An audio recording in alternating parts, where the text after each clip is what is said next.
네, 안녕하세요. 인하대학교 교육대학원의 조현영이라고 합니다. 오늘 이렇게 중요한 자리에 제가 이렇게 좌장을 맡아도 될지 모르겠는데 어쨌든 사회로 생각을 하고 오늘 행사를 진행을 시작해 보도록 하겠습니다. 일단 저는 이제 연구자로서 아이비는 사실 현재로서 그 미래형 교육에 있어서는 최선의 모델이 아닐까라는 생각을 하면서 연구를 진행을 해오고 있는데요. 네, 이제 이런 과정에서 현장과 소통을 하다 보면서 가장 어려움을 느끼는 지점이 결국은 뭐 교사분들도 그렇고 학부모님들도 그렇고 가장 어려움을 느끼는 게 이제 대학 입시와의 괴리라는 부분인 것 같습니다. 그래서 그런 질문을 받을 때 사실 가장 대답하기가 난감하기도 하고 그런 문제들을 이제 해결해 줄 수 있는 입장이 아니라는 것에서 좀 약간 어려움을 겪기도 하는데요. 그래서 오늘 행사가 그것에 있어서 굉장히 큰 의미를 갖는다라고 저는 생각을 합니다. 그래서 정책적으로나 어떤 제도적인 부분에서 어떤 부분들을 이제 고쳐나갈 수 있을지에 대한 어떤 실마리를 제공하는 자리가 되기를 바라는 바이고요. 그래서 오늘 이렇게 많은 관심을 가지고 이렇게 여기에 같이 와주신 분들께 감사를 드리면서 오늘 크게 그 행사는 크게 두 부분으로 나눠질 것 같은데요. 크게 발제 부분과 토론 부분으로 나눠지는데 발제는 일단 좀 더 거시적인 관점에서 어떻게 제도적으로 정책적으로 달라질 수 있을 것인가라는 부분들에 대해서 이야기를 해주실 것 같습니다. 그래서 이혜정 후장님께서 이 아이비가 어떻게 평가 혁신의 모델로서 우리가 벤치마킹할 수 있는 부분이 있을까라는 부분들을 아이비의 평가와 조정제도라는 부분들을 중심으로 말씀을 해주실 것 같고요. 두 번째로는 권호연 교수님께서는 지금 이제 국내 대입에서의 형평성 문제를 가지고 이야기를 나눠주실 것 같습니다. 특히 정시 부분에서 어떻게 하면 이런 부분들을 좀 더 형평성 차원에서 이제 큰 문제를 일으키지 않으면서 우리가 좀 아이비를 도입할 수 있는 방안이 무엇일까라는 부분들에 대해서 이야기를 해주실 것 같습니다. 그리고 다음으로 토론 부분에서는 조금 더 미시적인 차원에서 이야기가 나누어질 것 같은데요. 지금 현재 도입해서 공교육에서 도입해서 운영 중인 제주와 대구 지역에 계신 교사분들께서 교과에서의 어떻게 실제 아이비가 적용이 되고 있는지, 사실 아이비가 이제 평가의 혁신이라고 생각하시기가 쉽지만 사실 처음 접근은 그렇게 접근이 되더라도 실질적으로 더 중요한 부분은 그 평가가 현장의 교육과 수업 그리고 아이들의 삶의 질을 어떻게 다르게 만들 것이냐에 더 포커스가 맞춰져 있다라고 생각을 합니다. 그래서 토론에서 나누어질 뭐 수학과 역사, 교과에서의 실제 수업 과 평가 사례들을 들여다보시면 아이들이 받게 될 그 창의성 교육이라고 하는 것들이 실제 어떻게 이루어지는지라는 부분들을 좀 더 자세히 들여다보실 수 있을 것이라고 생각을 합니다. 그래서 본격적으로 이제 발표를 시작을 하도록 하겠습니다. 그럼 먼저 교육과혁신연구소의 이혜정 소장님께서 먼저 발표 시작해 주시겠습니다.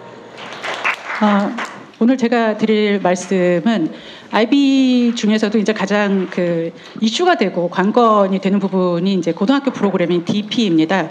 초등학교, 중학교 프로그램은 큰 그 쟁점이 없는데 반해서 고등학교 프로그램은 대입과 밀접한 연관이 있기 때문에 이 아이비 DP를 도입한다는 것이 공교육 개혁에 어떠한 기여를 할 수 있는지에 대해서 거시적인 관점에서 좀 논의를 드리도록 하겠습니다.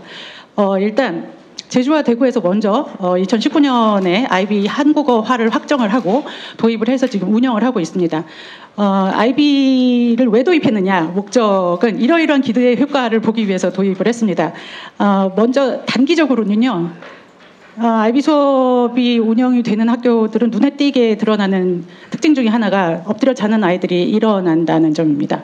그리고 하나의 정해진 정답을 찾는 것보다는 학생 각자의 관점과 관심 주제를 발굴하고 그걸 더 정교화하고 더 업그레이드 시키고 이런 과정을 통해서 전 국민이 이렇게 한 개의 거대한 피라미드에 전력 질주하는 그런 패러다임이 아니라 학생 각자가 다 자기만의 피라미드를 만들어가지고 그걸 또 정교화하는 그런 역할을 하다 보니까 결국은 이제 지금 챗 GPT 인공지능 시대에 이런 시대가 요구하는 역량을 개발하는데 훨씬 더 이제 적합하다 이런 평가를 받고 있습니다. 그런데 중장기적으로는 결국은 우리나라 공교육 개혁에 기여를 할 수 있을 것이라는 기대를 갖고 있습니다. 일단 정답 찾기가 아니라 각자의 생각을 꺼내는 것이 평가되어야 한다는 공감대 확산에 일단 기여를 할 수 있을 것이라고 보고요. 그리고 그런 평가는 필연적으로 정성평가, 그러니까 객관식 선다형 평가가 아닌 정성평가가 수반되는 것이 불가피한데, 우리는 그런 정성평가의 채점의 공정성에 대한 신뢰의 자본이 축적되어 있지 않은 사회입니다. 지금까지 그런 경험이 그다지 많이 없어서 그런 신뢰의 자본을 축적할 수 있는 기회가 될 것이고요. 그래서 궁극적으로 수능과 내신의 전체 패러다임을 변환하는 그런 혁신된, 우리가 가칭 만약에 코리안 바칼로레아 KB라고 하면 이러한 그 체제를 구축할 수 있는 기반이 될 수도 있을 것으로 기대를 하고 있습니다. 구체적으로 IB 도입이, DP 도입이 공교육개혁에 기여할 방안으로는 저는 일단 우리나라가 2015도 그렇고 2022 국가교육과정도 그 국가교육과정의 목표 자체가 엄청나게 방향성이 잘못됐다고 생각하지 않습니다. 목표에 보면 좋다는 말이 다 들어가 있습니다. 그리고 목표를 딱 보면은 기르고자 하는 인재상 이런 걸 보면은 이미 4차 산업혁명을 다 준비할 수 있을 것처럼 써 있습니다. 문제는 그것이 국가가 주도하는 시험인 수능이나 국가수준 학업성취도 평가나 이런 국가가 주도하는 평가에서 측정되지 않습니다. 그러니까 목표는 훌륭한데 평가는 다른 거를 측정하고 있는 이 목표와 평가 간의 괴리를 해소하는 데 굉장히 기여를 하는 롤 모델의 역할을 할 수 있을 것이라고 생각합니다. 가장 중요한 거는 우리가 정성평가, 우리가 이제 수능도 다 100% 객관식 선다형이고 다 객관식 선다형을 하는 이유가 평가가 그게 공정하다고 생각하기 때문인데요. 공정성이라는 거는, 평가의 공정성은 사실은 신뢰성과 타당성 두 가지를 다 논의를 해야 됩니다. 신뢰성은 이 사람이 채점을 하든 저 사람이 채점을 하든 똑같이 나오는 게 신뢰성인 거고요. 타당성은 기르고자 하는 그 역량을 제대로 측정하고 있느냐, 비판적 창의적 사고력을 기르겠다고 하면서 그거는 측정을 하나도 안 하고 있으면 이건 타당하지 않은 평가인 거죠. 그러니까 신뢰성과 타당성을 전부 다 겸비하고 있는 그런 평가 체제를 우리가 구축을 해야 되는데, 가장 중요한 거는 그렇게 될 경우에 객관식 성다형을 벗어나야 되는데, 그렇게 되는 논술형이라든가 프로젝트라든가 이런 정성 평가에서 결국은 채점의 신뢰성을 어떻게 확보를 할 것인가, 채점의 공정성 이슈, 이것을 해결하는 거에 굉장히 IB 모델이 시스템적으로 우리한테 벤치마킹 할 만한 것들이 많이 있다. 그렇게 해가지고 우리가 그런 부분을 많이 배우게 되면은 결국은 수능과 내신 평가를 선진화시킬 수 있을 것이고, 그리고 고등학교 수업 이 대입 준비와 지금은 되게 괴리가 되어 있는데, 그것이 그냥 학교에서 배운 내용이 그대로 대입으로 연결되는 일체화의 기능을 할 수 있게 될 것이고, 지금 막 이제 고교학점제가 시작이 되는데, 고교학점제는 필연적으로 절대평가가 돼야 되잖아요. 그러면 당연히 내신의 표준화 문제가 제기가 됩니다. 부풀리기를 할 수도 있고, 그런데 이걸 어떻게 믿을 수 있느냐. 그런 모델에도 어떻게 정성평가나 어떤 이런 질적인 평가들, 교사들의 평가를 어떻게 우리가 신뢰성을 높일 수 있느냐 하는 부분에서 우리가 평가의 롤 모델을 좀 시사점을 찾을 수 있지 않나, 이렇게 생각을 하고 있습니다.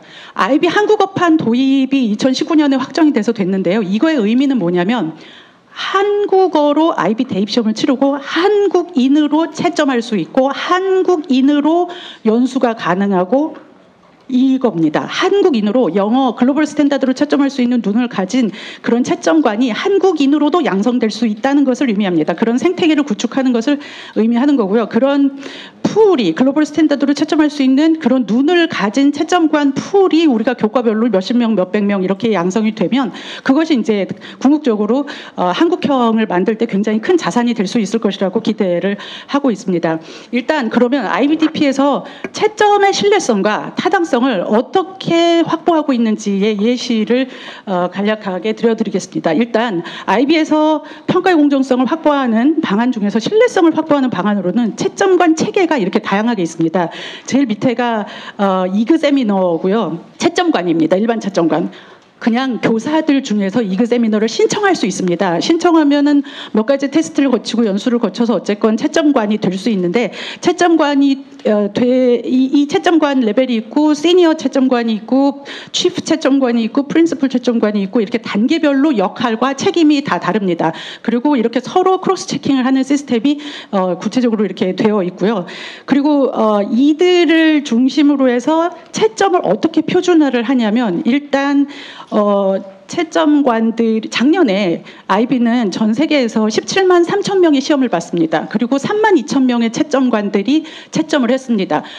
다 온라인으로 채점을 하고요. 이제 우리가 제주와 대구에서 학생들이 시험을 보잖아요. 종이로. 그 다 논술을 이제 몇 시간씩 써가지고 다 보면 다 전 세계에 있는 모든 종이 시험지를 다 걷어서 영국의 카디프에 있는 채점 센터로 갑니다. 거기에 직원이 300명 정도 있습니다. 그 직원들이 전부 다 이거를 스캔을 떠가지고 그거를 온라인 시스템에 업로드를 합니다. 그러고 나서 전 세계의 3만 2천 명의 채점관들에게 할당을 합니다. 한 명의 채점관에게 보통 100개에서 200개 정도의 답안지가 할당이 되는데 10개씩이 따로따로 들어옵니다. 그 10개 속에 이미 시니어 채점관들이 채점을 해서 모델 샘플을 만들어 놓은 스파이 답안지가 몇 개씩 랜덤으로 들어가 있습니다. 그 랜덤으로 들어가 있는 몇 개의 그걸 이제 IB에서는 시드 페이퍼라고 하는데 그냥 우리가 생각하기에는 약간 스파이 답안지입니다.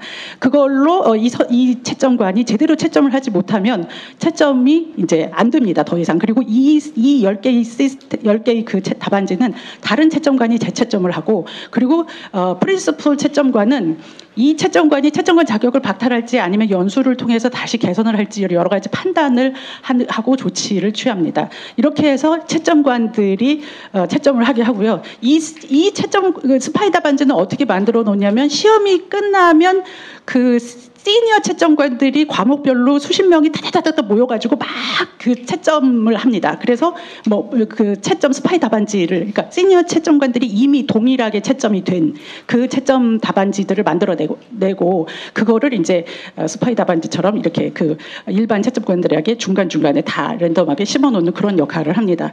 그리고 교차 채점하고 재채점하고 그리고 교차 채점을 해서 만약에 채점관들끼리 의견이 차이가 난다. 그러면 프린시플 채점관이 최종 판단을 하고 이런 방식으로 점검을 하고 있습니다. 제가 그리고 채점 연수가 너무 궁금해서 채점 연수 프로그램을 IB에서 주관하는 연수 프로그램을 참가를 해봤는데요. 3일 동안 채점만 합니다. 채점 연수는 올데이롱 3일짜리 프로그램인데 첫 시간서부터 그냥 답안지를 나눠주고요. 채점을 해보라고 합니다. 그러면 연수하시는 선생님들께서 채점을 해보는데 예를 들어서 누구는 10점 만점에 7점이라고 채점하고 누구는 10점 만점에 6점이라고 채점하잖아요. 그러면 왜 6점이라고 채점했는지 왜 7점이라고 채점했는지를 막 토론하게 합니다. 그래서 이제 그 얘기를 막 하고 그 다음에 중앙에서 나중에 중앙에서의 채점의 최종 결과는 뭐였는지를 발표를 합니다. 그러고 나서 이제 자기 눈이 그 중앙에 있는 눈보다 낮으면 내가 좀 높여야 되는구나. 높으면 내가 좀 낮춰야 되는구나. 그 눈을 맞춰주는 작업을 수많은 채점 연습을 통해 가지고 훈련하는 그런 연수 프로그램을 운영을 하는 거를 직접 확인을 한 바 있습니다.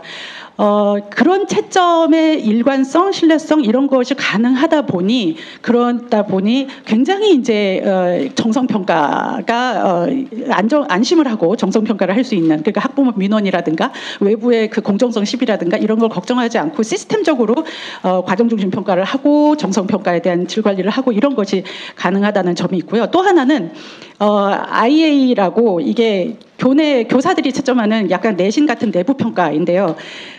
교사들이 채점을 하면 이제 외부에서 채점관이 채점한 것과 달리 교사들이 채점을 하면 학교에 따라서 선생님에 따라서 부풀리기를 하거나 이게 들쑥날쑥 될 가능성이 있잖아요. 이런 부분에 대해서 중앙에서 내부 평가를 한 것에 대해서는 전수조사까지는 하지 않지만 랜덤으로 몇 개를 샘플링을 해가지고 리뷰를 해서 이 선생님이 부풀리기를 했다. 그러면 그 학교 내신을 다 내립니다. 이런 방식으로 조정을 하기 때문에 교사들은 기준에 맞게 채점을 하기 위한 최선의 노력을 할 수밖에 없습니다. 경기외고에서 12년 동안 채점 IB를 가르치신 선생님께서 중앙에서 피드백이 언제까지 왔느냐라고 여쭤봤더니 첫 3, 4년까지 왔다고 하십니다. 그리고 그 이후에 한 번도 온 적이 없대요. 그 말은 뭐냐면 12년 중에서 한 첫 3, 4년까지는 계속 내신 점수를 조정을 해야 되는 시기였지만 그 이후로는 이미 그 눈이 글로벌 스탠다드로 맞춰졌다라는 얘기라고 볼 수 있습니다. 그런 방식을 하고 있고요. 그다음에 IBDP가 공정성을 확보하는 방안 중에서 타당성, 그러니까 아까 얘기한 거는 신뢰성은 채점의 일관성이고 타당성, 측정하고자 하는 걸 제대로 측정하고 있느냐 그거를 확보하는 방안으로는 평가 구조를 되게 다양화하고 있습니다. 우리는 수능을 하루에 보는데요. IB는 전 과목에 걸쳐서 시험 보는 걸 약 3주 가까이 봅니다. 시험을 한 과목당 하나만 보지 않고요.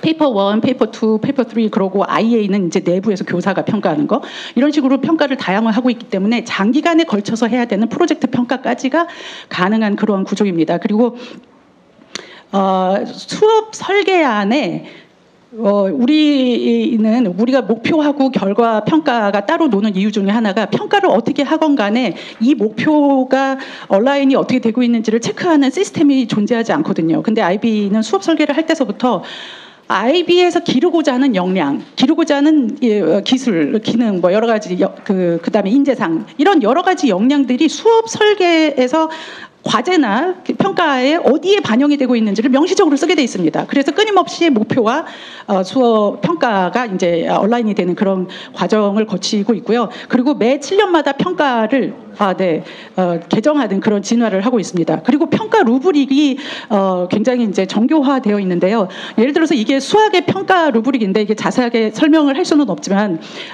이게 수학 탐구 보고서에 대한 정성평가 평가 루브릭인데 얼마나 커뮤니케이션을 잘했느냐, 얼마나 표현을 잘했느냐, 얼마나 수학적 표현을 잘 썼느냐, 얼마나 지가 직접 했느냐, 얼마나 비판적인 성찰을 했느냐, 얼마나 난이도가 높은 걸 했느냐인데 예를 들어서 이게 난이도가 높은 거를 하려고 학생들이 선행 자꾸 하려고 하더래요. 근데 이거를 난이도가 높은 거를 해가지고 선행을 해봤자 이게 높아지면 ABCD 점수가 무너지는 구조로 되어 있습니다. 난이도가 높아서 선행 하다 보면 거기서 허를 찌르는 비판이 나오기가 힘들고요. 그걸 명확하게 표현하기도 되게 어렵고 혼자 하기도 어렵고 이런 부분이 있기 때문에 경기 외고에서는 10여 년 넘게 IB를 운영하고 있지만 이거를 만점받으면서 ABCD까지 다 만점받은 사람이 한 명도 없다라는 거를 미리 학생들한테 처음부터 얘기를 하고 그냥 너한테 맞는 거를 찾아야 된다가 그게 가장 고득점으로 가는 길이라는 거를 미리 알려주고 시작을 한다고 합니다. 이런 루브릭이 이제 교과별로 내용별로 굉장히 상세하게 되어 있는 부분이 타당도를 추구하는 방안이라고 생각을 합니다. 그다음에 제가 안 넘어가요. 전체 세계 교육 패러다임을 보면 OECD 38개국 중에서 수능과 내신이 둘 다 객관식 산택 평가인 나라는 지금 이제 한국이 마지막이라고 합니다. 전반적으로 영국의 A레벨이나 프랑스 바칼로레아나 독일의 아비투어나 미국의 APSAT 시스템이나 IB는 국적이 없지만 제2지만 어쨌건 한국의 수능을 제외하고는 사실 상당히 논술형이 많고 교사가 채점에 관여를 하고 그다음에 꺼내는 교육을 그런 패러다임으로 가고 있는데 우리만 이제 기계가 평가하고 상대 평가이고 뭐 집어넣는 교육이고 이런 방식으로 가고 있기 때문에 어느 방향으로 변해야 하는지는 명확한 것 같습니다. 근데 굉장히 IB만 이런 것 같은데 사실은 프랑스 A레벨, 프랑스 바칼로레아나 영국의 A레벨도 다 비슷한 패러다임이거든요. 그 시험 문제 종류를 딱 보면 되게 비슷하게 생겼습니다.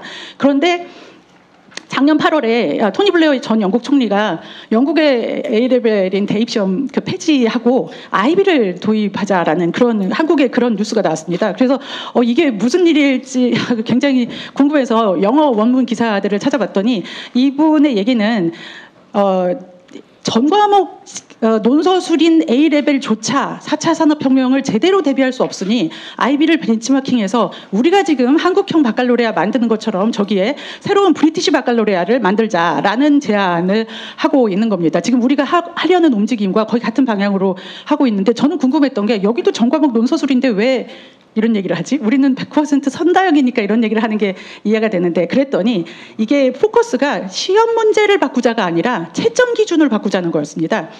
채점 기준이 똑같은 주관식이라고 하더라도 예를 들어서 서울대에서는 누가 A+를 받는가 그 책을 보면 다 서울대는 객관식 선다형 시험 안 봅니다. 학부생들이. 그냥 리포트 내고요. 논술 쓰고요. 정성평가합니다. 그럼에도 불구하고 내 생각을 포기하고 교수님의 말씀과 관점을 그대로 따를수록 학점이 높았습니다. 이게 뭐냐면 사실상 정답이 정해져 있는 그런 주관식이 많다는 얘기입니다. 근데 토니 블레어는 그 부분을 지적을 한 거였습니다.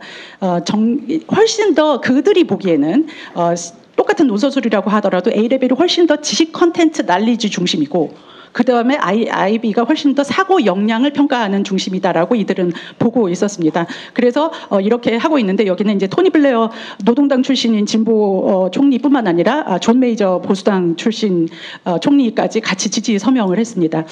그리고 이게 IB가 많은 경우 이제 엘리트 교육이다, 귀족 교육이다 이런 인식들이 있는데 여기 보시면은 IB를 안 했을 때 대입 진학률이 미국의 시카고의 결과인데요. 그 일반 아이들과 저소득층이 20%포인트가 차이가 났는데 IB를 했더니 일반 아이들도 올라가는데 저소득층 아이들이 이만큼 올라가서 3%포인트로 줄었다라는 연구 결과를 보고 시카고의 람 임마뉴엘 시장은 아, 이게 격차 해소에 도움이 되겠구나 라는 생각으로 시카고 공립 저소득층 공립학교에 정책적으로 도입을 합니다. 그래서 IB는 이제 모두를 위한 교육으로도 가능하다는 그런 말씀을 드릴 수 있고요. 이래서 이제 서울대에 지금 권호희 교수님 계시지만 우리 서울대 교과교육 전공 사범대 교수님들과 함께 IB를 분석해서 수능과 내신의 그런 롤모델을 제안하는 그런 연구를 2021년과 2022년에 보고서가 공개가 됐습니다. 그래서 결국은 우리가 이런 IB를 바탕으로 해서 한국형의 수능과 내신을 어떻게 패러다임 전환을 할 것인지 이런 것을 목표로 가야 된다라고 생각하고요. 그걸 위해서 반드시 이걸 해결해야 할 과제가 뭐냐면 지금 현재 IB 학생들의 대입 형평성을 확보를 해야 됩니다. 좀 이따가 이제 권호영 교수님께서 발표를 해주실 거고요. 그리고 우리 교사들, 우리 교수님들로 하여금 글로벌 스탠다드로 채점할 수 있는 눈을 가진 IB 채점관이 양성이 된다면 우리가 나중에 KB를 만들 때 굉장히 그게 자산이 될 수 있거든요. 그리고 지금 당장 고교 학점제가 절대평가가 되는데 그 절대평가의 내신의 신뢰성을 어떻게 확보를 할 것이냐 이런 거는 또 IB에서 좀 시사점을 찾아서 확인을 해볼 수 있고요. 중앙의 어떤 가이드라인, IBO의 채점센터 같은 중앙의 평가센터와 지역교육청에서의 평가센터가 협업을 해서 교차 채점을 할 수 있는 그런 시스템을 구축할 수 있을 것이다. 이렇게 볼 수 있고요. 교원의 업무 구조가 학생들의 피드백을 주는 그런 그 비중이 파격적으로 강화돼야 됩니다. 국제학교나 IB 학교들 보면은 해외에 굉장히 교사들이 일이 많다고 하소연을 하긴 합니다. 그쪽도. 근데 99%가 업무의 99%가 학생 피드백이라고 합니다. 근데 우리는 그렇지가 않거든요. 그래서 업무 구조의 변환이 절실하다 이런 말씀을 드릴 수 있고요. 무엇보다 선발과 평가를 분리해서 논의를 해보면 우리가 어떨까? 왜냐하면 똑같은 IB 학생이 영국 대학을 지원을 할 때는 딱 점수 하나만 제출합니다. 정시 같아요. 근데 미국 대학을 지원할 때는 IB에서 했던 모든 활동들을 10개의 액티비티, 5개의 어워드 이런 걸 다 적어야 돼서 굉장히 우리나라에 학종스럽게 지원을 합니다. 그리고 최종 점수도 심지어 미국 대학은 반영을 하지 않고요. 우리가 지금 학종으로 지원을 할 때 최종 점수 반영 안 하는 것처럼. 그런데 똑같이 IB 학생들입니다. 똑같은 공부를 한 학생이 선발을 어떻게 다르게 하느냐에 따라서 다른 형태로 접근을 할 수가 있기 때문에 우리가 선발과 평가를 조금 분리해서 논의를 하면은 한쪽에서 좀 변화가 조금 빨리 진행이 되는데 좀 도움이 되지 않을까 이런 생각을 합니다. 네, 여기까지 하겠습니다. 감사합니다. 네. 네, 너무 급하게 진행을 하시느라 듣는 저희도 막 숨이 찰 지경인데요. 네, 아마 하시고 싶으신 말씀은 너무 많으셨을 거라고 생각을 합니다. 예, 권호연 교수님 준비하시는 동안 제가 앞에서 이제 들은 얘기를 통해서 좀 정리를 잠깐 드리자면요. IB에 대한 관심은 결국은 이제 학습자들이 만들어낸 눈에 보이는 결과물을 가지고 실제로 보이지 않는 그 학생들의 뭐 주도성이라든지 문제 해결력이라든지 보이지 않는 가치와 태도적인 측면들을 우리가 어떻게 평가할 것이냐. 그게 이제 결국은 뭐 아까 토니 블레어 총리가 얘기했던 부분도 마찬가지일 것 같고요. 우리 교육에서도 결국은 그 아주 공교육에서 철옹성 같은 그 공정성이라고 하는 지점들을 우리가 어떻게 완전히 다른 지금 패러다임의 전환의 문제인 것 같거든요. 그래서 이게 공감대를 서서히 만드는 문제가 어쩌면 아닐 수도 있겠다라는 생각이 들어서요. 결국은 정책적인 부분에서의 어떤 도전이라는 것들도 좀 필요하지 않을까라는 생각이 듭니다. 그래서 권호연 교수님께서 말씀해 주실 부분이 결국은 어떻게 우리가 그러한 지점들을 패러다임 전환이라는 부분으로서 정책적으로 만들어 나갈 수 있을지라는 부분들을 대입 형평성을 관련해서 말씀을 해주시겠습니다. 네, 안녕하세요. 서울대학교 사범대 교수 권오현입니다. 저는 원래 그게 일반 대학 입시 쪽에 쭉 뭐 연구나 이런 행정적인 일을 해왔었습니다. 제가 이제 주로 뭐 꽤 시간이 오래됐습니다만 했던 그런 입시 방향은 지금까지 우리 대한민국이 너무 이런 시험 위주, 다시 말하면은 수능이라든지 이 대학별 고사 중심으로 대학 입시를 진행하는 이 틀에서 벗어나서 이 학교 교육 그 자체에 주목을 하고 그걸 기반으로 대학 입시를 진행하는 이걸 뭐 요즘 그 고교 대학 연계교육 관점의 대입 전형 이런 이야기를 하기도 하고요. 또 학교교육 기반 대입 전형이라고도 말을 하기도 하고 그렇습니다. 또 그게 구체적으로는 이제 학생부 종합 전형으로 우리나라에서 운영이 되어졌었는데요.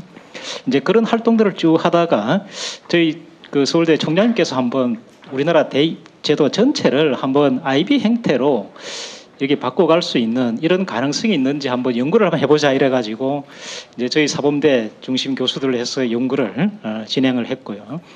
또 강은희 교육감님께서도 한번 그 IB, DP 그 이수자들이 지금 현재 우리 한국의 대입 제도에 어떤 좀 이게 불이익이 있는지 또 그걸 해소할 수 있는 가능성이 뭔지 이걸 한번 이제 찾아보자라는 제안을 하셔가지고 연구를 진행을 하면서 저도 이제 IB 입시에 대해 가지고 이게 쭉 들여다보게 되어졌는데요. 앞 시간에서는 이제 우리 예정 소장님께서 IB 도입의 취지라든지 진행 과정이나 또 효과나 이런 데서 충분히 말씀을 해주시기 때문에 저는 오늘 좀 범위를 좁혀 가지고 이 IB, DP 이수자들이 현재 대학 입시에서 이 불리한 부분이 어떤 게 있는지 이런 것을 좀 논점화해서 해결 방안을 한번 제시해 보는 이렇게 진행을 하도록 하겠습니다. 뭐 이게 주요 쟁점 사항이 이렇게 5개가 있는데요. 뭐 시간이 없어서 들어가면서 말씀을 드리도록 하겠습니다. 이게 IB 교육은 지금 우리나라 IB 교육은 두 가지 의미가 동시에 들어있는 하나는 이 이제 국제적으로 공인된 글로벌 교육의 한 유형이기도 하고요. 또 그게 우리 공교육에 들어오게 되면서 우리 공교육을 구성하는 한 행태다.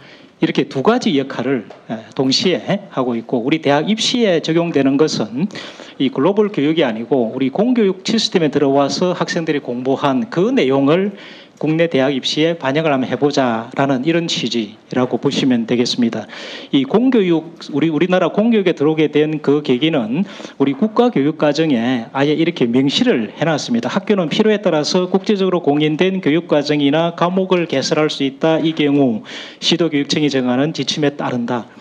그러니까 IB라는 것은 우리가 글로벌 교육이기도 하지만은 이거는 우리 공교육의 한 형태다. 이제는 이렇게 받아들여야 되지 않을까. 다양한 학교, 고등학교 유형이 특목고가 있고 영재고가 있듯이 IB 교육을 받는 학생들 또 우리 공교육의 한 부분이다. 이렇게 바라보셔야 우리가 이게 해결할 수 있는 길을 찾을 수 있을 것 같습니다. 또 실제로 IB, DP 학생들하고 다른 학생들에게 쭉 비교를 해보면은 그동안에 우리 교육이 놓쳤던 이런 공백들을 메워주는 부분들이 참 많거든요. 그러니까 IB 교육이 나타나는 이런 장점들을 우리 공교육 시스템도 이제 적극적으로 이 도입을 할 이런 마음가짐을 가져야 되지 않을까 하고요.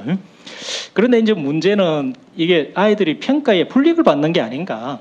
우리 이 학교 기본법에 보면은 우리 모든 국민들은 자기가 그 공부한 그걸 바탕으로 해서 공정하고 정당한 또 타당한 이런 평가를 받아야 된다라는 게 이 우리 교육기본법에 들어 있거든요. 근데 나는 이렇게 국가가 인정을 해서 교육을 받았는데 국가가 다른 방식으로 평가를 해가지고 나에게 불이익을 주는 건 이거는 옳지 않는 건 거죠. 그럴 때 이게 우리 교육기본부도 보시면은 평가를 할 때 2항이 있죠, 그죠? 학교의 교육과정 등 그 학생이 공부를 한 그 틀을 기본으로 해가지고 평가를 해주는. 그런데 IB 교육 같은 경우는 국가가 인정해서 이런 교육을 받았는데 국가적으로 이런 건 우리가 인정을 안 해준다. 이렇다 그러면 그거는 엄청난 문제인 거고 여기서부터 우리가 이제 해답을 찾아가야 되지 않을까 하는데 이런 관점에서 이제 쭉 들여다 보니까 한 5개 정도 확실한 분명한 논점들이 드러나더라 하는 겁니다. 첫 번째가 다 아시겠지만은 이 대입 정시 지원이 근본적으로 이 불가능한. 그 IB 학생들 이게 이야기를 들어보면은 정시 불가능하다는 이 내용은 알고 있더라고요. 그렇지만은 나는 이 IB 교육이 진짜 참 교육이라고 생각하니까 그래도 나는 IB 과정을 이수하겠다라고 생각하는 이런 학생들이 많이 있었습니다. 그렇다고 우리가 국가적으로 뭐 IB 학생들이 그렇게 생각하니까 그냥 이대로 그냥 가자 이게 아니고 이 이제 수능이라는 국가가 운영하는 이 시험에 IB 학생들이 근본적으로 불이익을 당하는 부분이 있으면은 이걸 적극적으로 이제 해소를 해줘야 되지 않을까. 그러기 위해 가지고 이 대체제 이걸 찾는데 초점을 맞춰야 되겠다. 그러면 이 대체제가 뭘까? IB도 수능의 예부 시험이듯이 IB도 그죠? 내부 시험만 보는 게 아니고 EA라는 이런 내부 시험이라는 이런 절차를 받기 때문에 그거는 수능하고 성격이 비슷하다 그러면은 IB 학생들이 보는 이런 결과로 나오는 이 성적을 가지고 어떻게든 이 대체해 줄 수 있는 이 방안을 이제는 적극적으로 찾아야 되지 않을까 하는 이야기이고요. 이제 그럴 때 한번 이제 차근차근 시간이 걸리더라 그래도 이 만약에 지금 현재 이 정시 체제가 유지된다 그러면은 IB 성적을 가지고 수능 점수로 대체해주는 이런 어떤 성적 조견표라는 이런 개념들을 한번 생각을 해봐야 될 것 같아요. 물론 이게 이제 여러 가지 일정이 맞지 않아 가지고 바로 적용하기가 힘들기는 하지만은 그래도 이제 나중에 이 이제 대입제도가 근본적으로 개편이 된다 그러면은 일정 조정도 있을 수 있으니까 큰 틀에서 논의가 될 때 이제 이런 부분들도 함께 우리가 해답으로 들어와서 탐구를 해봐야 되지 않을까 합니다. 실제로 호주 같은 경우 그런 조견표 이제 사례가 있고요.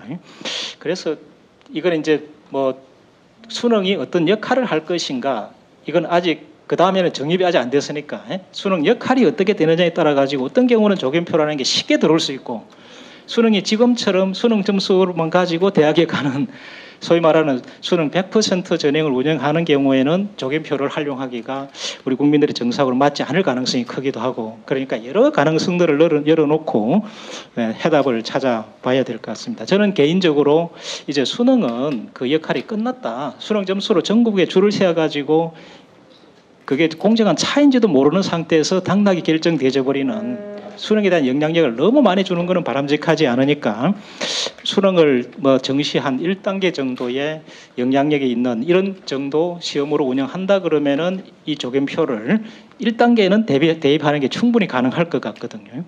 이런 측에서 한번 논의가 필요할 것 같고요. 또 수능 과목이 이게 논서술이 들어오는 경우도 아마 이게 IBDB 성적을 하려고 하는 데 대해서 국민들의 좀 이 거부감이나 이런 게 많이 줄어들 것 같은데 지금 현재처럼 수능 100% 전형으로 운영하는 이런 경우는 IB 점수는 덤성덤성하고 수능 점수는 아주 촘촘하기 때문에 이게 좀 맞추는 게 쉽지 않겠다 하는 생각이 들었습니다.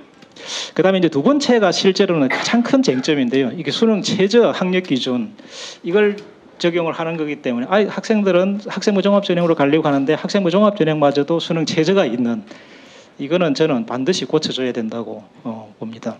그래서 이제 뭐 여러 해결 방안이 있겠지만은 한번 실무적으로 검토를 해봤을 때 이런 것들을 해결 방안으로 제시할 수 있지 않을까. 이제는 이 전형 요소가 대표적인 요소가 있으면은 학생이 학교에서 성적을 냈는데 국가의 수능 최저 등이라는 것을 한 번 더 평가를 해가지고 중복 반영하는 이게 그 논거가 뭔지 그게 사실은 애매하거든요. 그러니까 학생부로 가해 있는 거죠.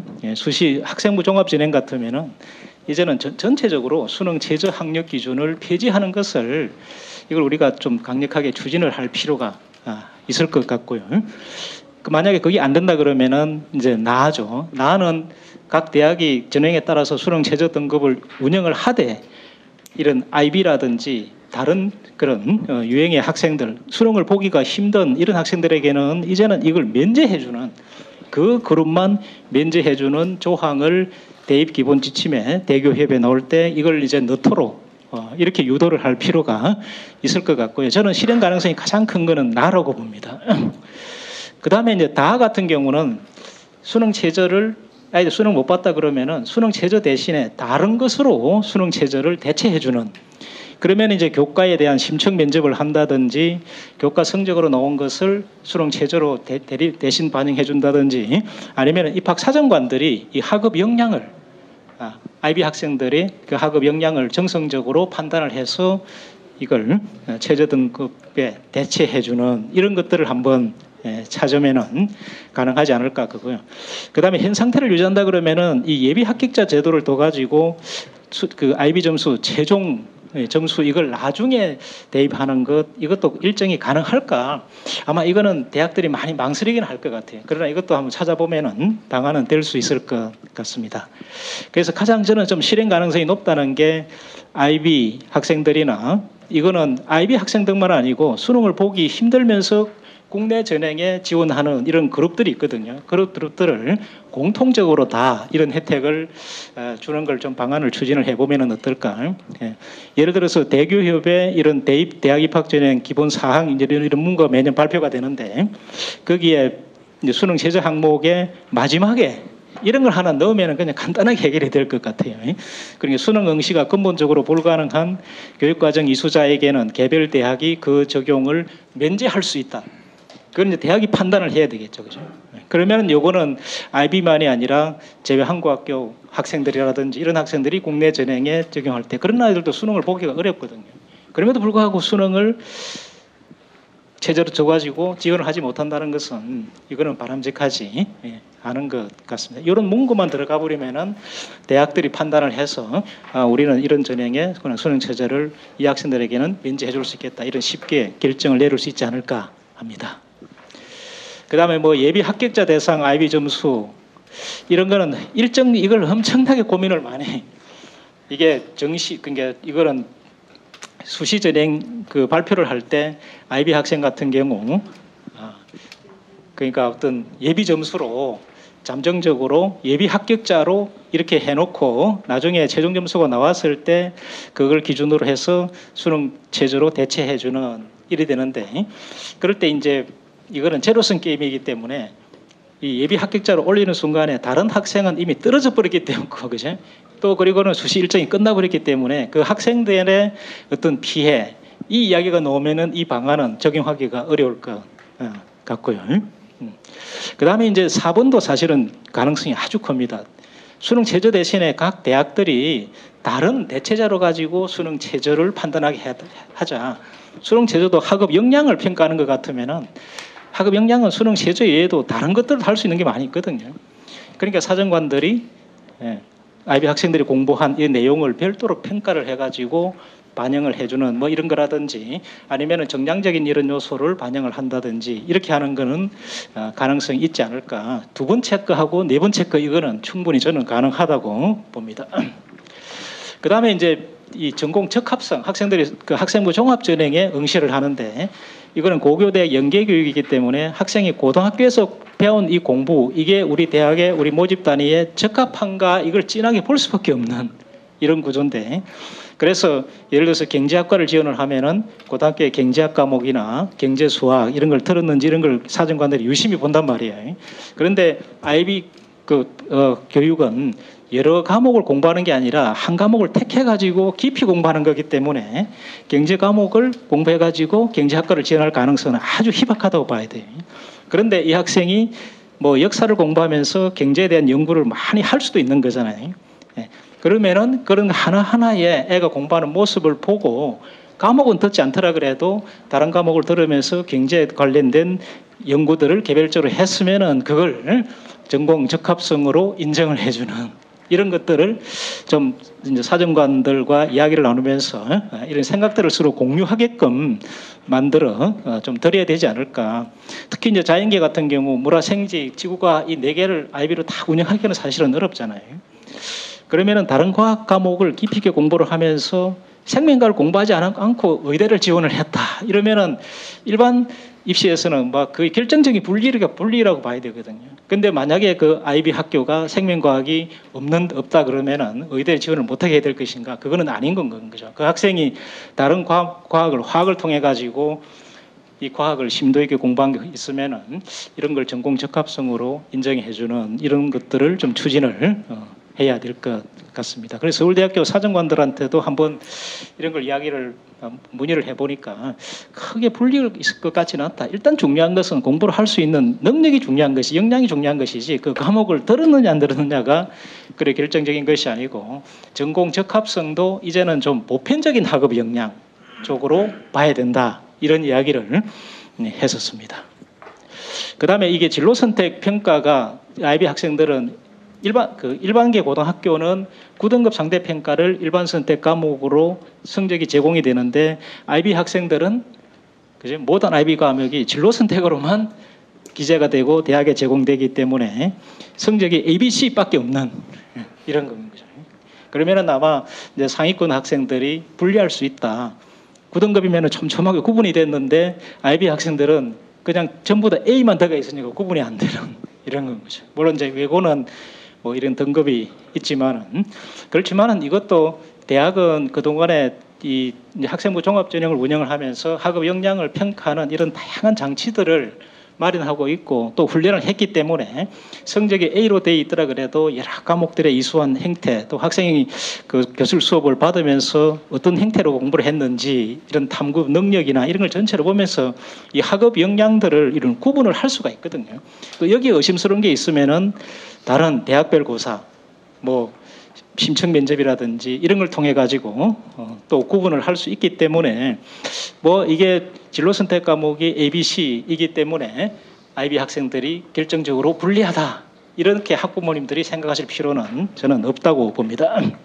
이제 그렇지만은 이제 대학 입학 사정관들은 직접 면담을 하는 게 아니고 이 서류를 가지고만 봐야 되기 때문에 이게 이 IB의 어떤 7점 체계가 ABC 이런 그 3단계 체제로 이런 전환된 이런 과정에 그 근거가 뭐고 하는 이런 데 대한 또 여기서 평가할 때 해야 되는 항목이 뭔지 이런 것들을 좀 일반 학교 수준 이상으로 좀 알 수 있는 이런 정보 이런 것들을 홈페이지라든지 이런 데 공지를 해놓으면은 사정관들이 수시로 들어가 가지고 아 이런 성적이 이렇게 해서 IB는 ABC 이렇게 나오는구나 이런 데 대한 걸 좀 이게 감을 잡을 수 있다 그러면은 훨씬 편안하게 학생부 종합전형에서 IB 학생들을 평가할 수 있지 않을까 하는 생각이고요.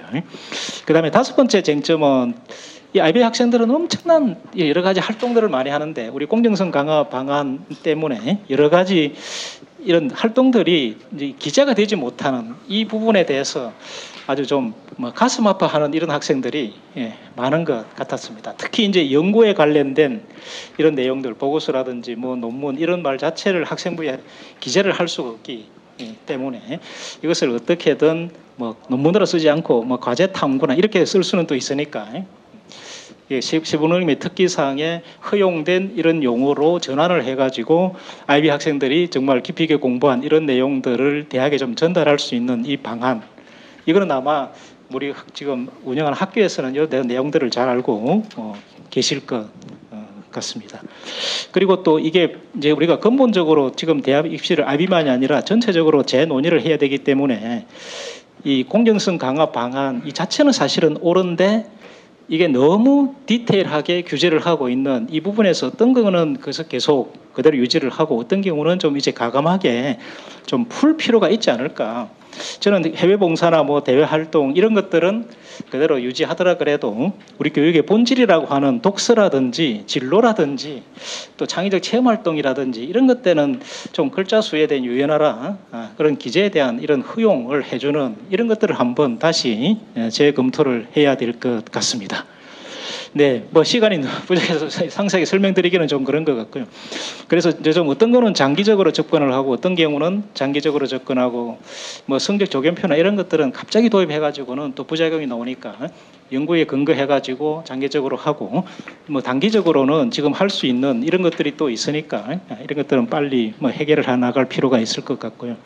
이거는 한번 자료돼 있으니까 참고를 하시기 바랍니다. 어떤 거는 국가 수준에서 해결해야 될 것, 어떤 거는 교육청하고 대학 사이에서 해결해야 될 것, 또 어떤 거는 단위 학교의 선생님들의 어떤 마음가짐으로 해결해야 될 것, 이런 것들을 한번 찾아서 이게 만약에 전체적으로 진행이 된다 그러면은 우리 국민들이 걱정하고 있는 IB 학생들의 대입에서의 그런 불리한 요소 이런 것들은 차근차근 이제 개선돼 가지 않을까 하는 생각이요. 그런 의미에서 오늘 이 토론회가 상당히 의미가 있다고 저는 생각을 합니다. 네, 감사합니다.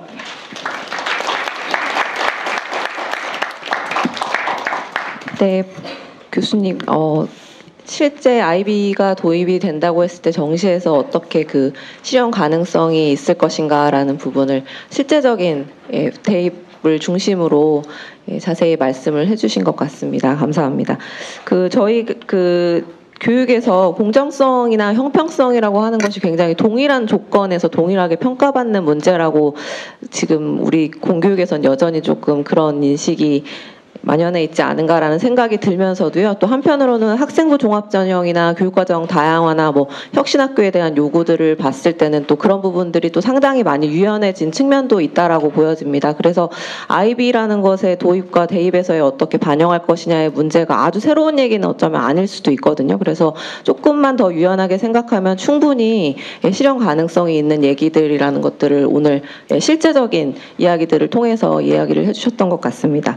그러면 이제 다음은 토론으로 넘어갈 것 같은데요. 첫 번째 토론자이신 제주도의 지금 표성고등학교, 이전에 NLCS의 이제 국어과 교사하셨다가요 초빙 교장으로 오셔서 지금 현재 제주의 IB 도입을 앞장서 주고 계신 분이시죠. 그래서 임영구 교장 선생님께서 표성고에서 IBDP 프로그램을 도입해서 어떻게 운영하고 계신지에 대해서 자세히 말씀해 주시겠습니다. 네, 반갑습니다. 표성고등학교 교장 임영구입니다. 그래서 오늘 기본적인 제 발표 내용은 그 표성고에서 디플로마 IB 과정들이 어떻게 도입되고 있고 그 현장에서 구체적으로 어떤 경험들을 가지고 그다음에 어떤 수업 평가 사례들이 있는지 그런 내용들을 중심으로 한번 간략하게 말씀드리도록 하겠습니다. 전체적으로 한 표선 지역을 중심으로 4개 학교가 이제 본격적인 IB 학교로 인증을 받았고요. 그다음에 이제 표선 지역에서 성산 지역으로 범위가 좀 넓혀지고 있습니다. 그래서 초등학교, 중학교 중심으로 새로운 IB 학교들이 준비되는 과정들이 있습니다. 저는 2002년부터 이제 IB 국제학교에서 IB 교사로 재직하면서요. 항상 IB 교육을 가르치면서 항상 느꼈던 점들은 이 좋은 교육들을 왜 소수의 한정된 사람들한테만 허락되고 있는가? 우리 대한민국의 공립학교에 있는 다수의 학생들한테 이 좋은 교육 기회들이 열려서 제공되는 기회들이 오면 참 좋겠다. 그래서 사실은 대구교육청과 제주교육청을 중심으로 공립학교에 도입되면서 저희가 비싼 수업료하고 비용들을 가지고 허락된 소수의 학생들한테 허락되었던 이 한정도 교육과정들이 이제 공립학교, 특히 이 농어촌 소외 지역의 학생들까지 이 교육 혜택을 느끼는 감격적인 그런 과정들로 큰 의미를 부여하고 있습니다. 제주교육청에서 이제 IB 교육을 도입하면서 많은 고민이 있었습니다. 그래서 최종적으로 이제 표선 농어촌 지역의 IB 교육 과정을 도입하는 기본적인 목적과 의의를 말씀드리면 간단하게 지도 한번 보여드리겠습니다. 지도를 보시면 빨간색이 지날수록 인구 소멸 지역입니다. 급격하게 출생률이 감소하고 있고 고령화되고 있는 기본적인 지역들이죠. 대한민국의 미래에 관련된 문제입니다. 전국적인 현상이기도 하고요. 그래서 과연 우리 학교가 저런 국가 중요한 문제들, 교육 발전에 어떤 기여와 역할들을 할 것인가, 우리 교육이 공동체 중심으로 지역이 갖고 있는 문제들에 어떻게 해결에 기여할 수 있는가, 그런 문제들을 고민하고 있고요. 지역이 소멸한다는 것은 당연히 그 지역에 근거하고 있는 학교가 폐교 위기를 맞고 되는 그런 지점들입니다. 그래서 IB 교육과정을 도입하기 이전에 초등학교 1학년생 입학생 변화 추이들입니다. 급격하게 감소하고 있고 이미 학교 문을 닫아야 될 작은 학교 위기들을 맞이하는 맥락들입니다. IB 교육을 도입하고 난 이후에 아까 위성군 국회의원님도 언급해 주셨습니다만은 이제 표성고가 사람들이 떠나고 인구가 감소하는 지역에서 이제 사람들이 새로운 교육을 위해서 다시 찾아오는 그런 지역으로 바뀌고 있습니다. 특히 괄목할 부분은 표선초가 2년 동안 학생 수가 40%가 늘었습니다. 그 늘어난 40%, 70% 정도가 사실 표선 지역 외에서 이주하는 어떤 그런 과정이 있고요. 표선중은 작년에 신축학교를 시작했습니다. 학년당 4개 학급으로 시작했는데요. 교실이 부족해지고 있습니다. 6개 교실을 6개 학급으로 증축해서 늘리는 그런 과정들이 진행되고 있고요. 표선고등학교는 만년 비달 학교입니다. 도입하고 난 이후에요. 제가 한 학년 그 정원이 125명입니다. 처음으로 정원을 초과한 신입생들, 이런 변화들이 지역에서 표선에서 이제 성산에서 일어나고 맥락들이고요.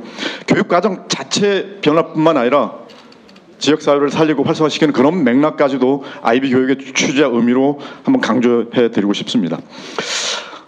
IB 교육을 실시해야 되는 어떤 맥락들요. IB 교육이 지향하는 기본적인 방향들을 저는 미래 교육과 관련해서 말씀 한번 드리고 싶습니다.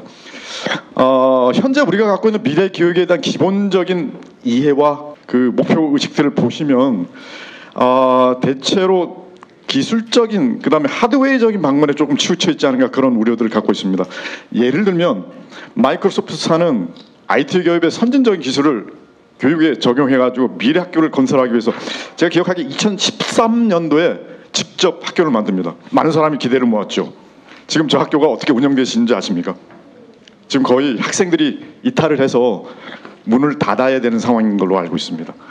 특히 어린 학생일수록 너무 일찍 어린 시기에 디지털 기계, IT 기술에 노출되다 보니 학습 장애를 호소한 학생들이 늘어나고 있는 부분입니다. 약간 실패한 사례라고 평가하는 분들이 많습니다. 비슷한 내용입니다. 구글 출신의 엔지니어가 구글이 갖고 있는 데이터 기술들을 학교 현장에 적용해서 학생들의 학습 유형과 학습 성취도의 개별적인 데이터를 분석해서 맞춤형 교육을 시작했다는 포부를 가지고 개설했습니다. 많은 사람들 투자를 이끌어냈고 한 번에 8개가 미국 전역에 개교를 합니다. 이 학교 어떻게 운영되시는지 아십니까? 8개 중에서 지금 2학교는 다른 기업에 인수가 됐고요. 나머지 6개 학교도 뚜렷한 성과 없이 조금 어려운 상황이란 부분들을 인지하고 있습니다.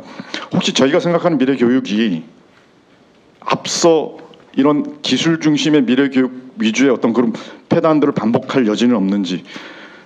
사실은 이런 기술과 이런 수단은 말 그대로 수단과 방법이 돼야 된다고 생각합니다. 이게 교육의 기본적인 본질과 목표하고는 다른 맥락으로요. 이런 교육의 기본적 목표를 가지는 수단적 관점으로 사용되지 않을까. 이게 목표가 되는 순간 이런 학교가 갖고 있는 한계들이 노정되고 있는가. 그래서 전반적으로 그런 미래 교육의 기본적인 교육적 본질이 무엇인가에 대한 기본적입니다. 미래학자들이 미래에 필요한 기본적인 우리 교육의 본질들을 이렇게 정의하고 있습니다. 확정적에 생각하는 부분들은 현재 어떤 결과가 드러났고요. 그 결과를 뒷받침하는 원인을 과거지향적인 맥락 속에서 이해하게 되어 있습니다. 되게 선형적인 지식이고 과거지향적 지식이었죠. 근데 미래의 사회가 지배할 불확정성의 시대라는 부분들은 기본적으로 우연히 지배하는 어떤 맥락들입니다. 당연히 지식 위주의 과거의 지식들이 이제 역량 위주로 바뀌어야 되는 맥락들인데요. 조금 부연 설명하겠습니다. 확정성이 지배하는 기본적 세계의 생각들은요, 원인과 결과의 기본적 연관들이 선형적입니다. 근데 앞으로 우리 학생들이 살아갈 미래의 지식이라는 것들은 미래지향적이어야 되지 않겠습니까? 하나의 원인이 다양한 결과를 만들어낼 수 있는 그 불확정적인 미래들을 예측할 수 있는 추론과 예측의 능력과 역량들을 갖춰내는 게 그게 교육의 기본적인 목표와 본질이 된다고 생각합니다. 이게 IB 교육과 평가에는 어떻게 들어오는지 간단한 예시 한번 들어보겠습니다. 2가지 문제 유형의 차이를 알겠습니까? 위 기본적인 질문은 답이 정해져 있죠. 저희 세대가 지식 위주의 확정적인 지식으로 풀었던 문제들입니다. 닫힌 질문이고요. 앞으로 우리 학생들이 필요한 문제들은 무한되지 않습니까? 저 물음표에 들어갈 부분들은 열려있는 질문에 대해서 다양한 가능성들에 대해서 추론하고 예측할 수 있어야 되고, 가장 중요한 부분은 너는 어떻게 생각하는지 자신의 생각들을 묻는 그런 평가 방식으로 바뀌어야 되는 부분들을 얘기하고 있습니다. 몇 가지 간단한 수업 사례를 한번 말씀드리도록 하겠습니다. 미래 역량의 관점에서 필요한 학생들의 학업 역량, 인지 역량이라는 것들은 딱 2가지 방향으로 요약될 수 있다고 생각합니다. 이미 기계가, 인공지능이 인간의 사고 영역들을 대신하기 시작합니다. 기계가 못하는 고등 사고 역량들을 어떻게 학교 교육을 통해서 실현할 것인지. 2번째, 교실에서 배우게 될 기본적인 교과 지식과 역량들, 실제 삶의 문제를 이해하고 삶의 문제를 해결하는데 어떻게 적용할 것인지. 이 2가지 맥락들이 실제 수업과 평가를 위해서 학생들이 준비되고 훈련될 수 있을까요? 어떤 미래교육의 요소들이 실제로 이 2가지 사고 인지 역량들을 개발하고 촉진할 수 있을까요? IB 교육의 몇 가지 지점들을 이런 맥락에서 한번 설명드려보도록 하겠습니다. 저희가 익히 잘하는 김소월 시인의 진달꽃입니다. 학생들은 저 시를 국어 시험에 배우게 되는데요. 평가 방식이 좀 기존에 알고 있는 평가 방식이 좀 다릅니다. 저 시를 읽고 저 시에 관련된 글로벌 이슈를 찾아봐라. 이상되십니까? 우리가 배웠던 진달래꽃과 실제 삶의 어떤 글로벌 이슈, 삶의 쟁점들하고 연결되어 있는지요. 그 다음에 당연히 시라는 문학 텍스트뿐만 아니라 동일한 글로벌 이슈를 담고 있는 비문학 텍스트를 찾아서 그 글로벌 이슈가 어떻게 구현되고 있는지 비교 설명하는 과정입니다. 평가의 내용이 좀 다르지 않습니까? 이 평가를 준비하기 위해서 학생들은 어떤 배움과 학습의 경험들을 준비하고 경험하게 될까요? 평가 방식도 좀 독특합니다. 인터뷰형 방식입니다. 학생들이 10분 정도 본인의 발표를 준비하고요. 선생님하고 마주 앉아서 1대1로 인터뷰하는 방식으로 평가 진행됩니다. 평가의 모든 내용들은 녹음이 되고요. 녹음이 된 파일은 IB 본부로 보내시고 외부 채점자에 의해서 교찹 채점되는 방식으로 점수가 환산돼서 주어집니다. 10분 발표가 끝나면요. 발표 내용에 근거해가지고 교수가 질문 답변하는 시간, 문답 시간을 갖고 평가가 이루어지죠. 평가 방식도 저희가 알고 있는 기존의 평가 방식과 좀 다르지 않습니까? 자, 이 평가를 준비하기 위해서 학생들이 어떤 수업 과정들을 한번 경험하게 되는지 한번 잠깐 요약해서 말씀드리도록 하겠습니다. 고등학교 때 국어시 수업 시간 한번 상기해 보십시오. 일단 기본적으로 시의 기본적인 내용과 형식과 기법에 대해 배워야 되지 않겠습니까? 고등학교에서 익히 우리가 익숙했던 그런 국어 수업과 크게 다르지는 않습니다. 시의 내용을 보시면 님이 일방적으로 엮여서 떠난다는 겁니다. 근데 저희가 주목하는 부분은 그 일방적으로 결별선언하는 님에 대해서 화자인 나는 원망하지 않습니다. 미움을 표현하지 않습니다. 후회하거나 미련을 두고 슬프지 않다고 표현하고 있습니다. 이게 가능한 이야기입니까? 전반적으로 겉으로는 원망도 안 하고 미움도 표현하고 슬프지 않다고 얘기하지만 사실 속마음 속에 그런 원망과 미움과 슬픔이 내재되어 있지 않습니까? 그래서 우리가 교과 시간에 저걸 반어라고 표현했습니다. 반대로 이야기하는 것들요. 겉으로 표현된 말과 행동과 내면에 숨겨진 진짜 감정이 반대로 드러나는 형상들을 반어라고 배웠습니다. 좋아도 싫은 척, 싫어도 좋은 척. 우리 문화 속에 내재된 저런 감정 표현의 부분들을 배우는데 이 지점까지는 국어 수업하고 크게 다르지는 않습니다. 그 다음부터죠.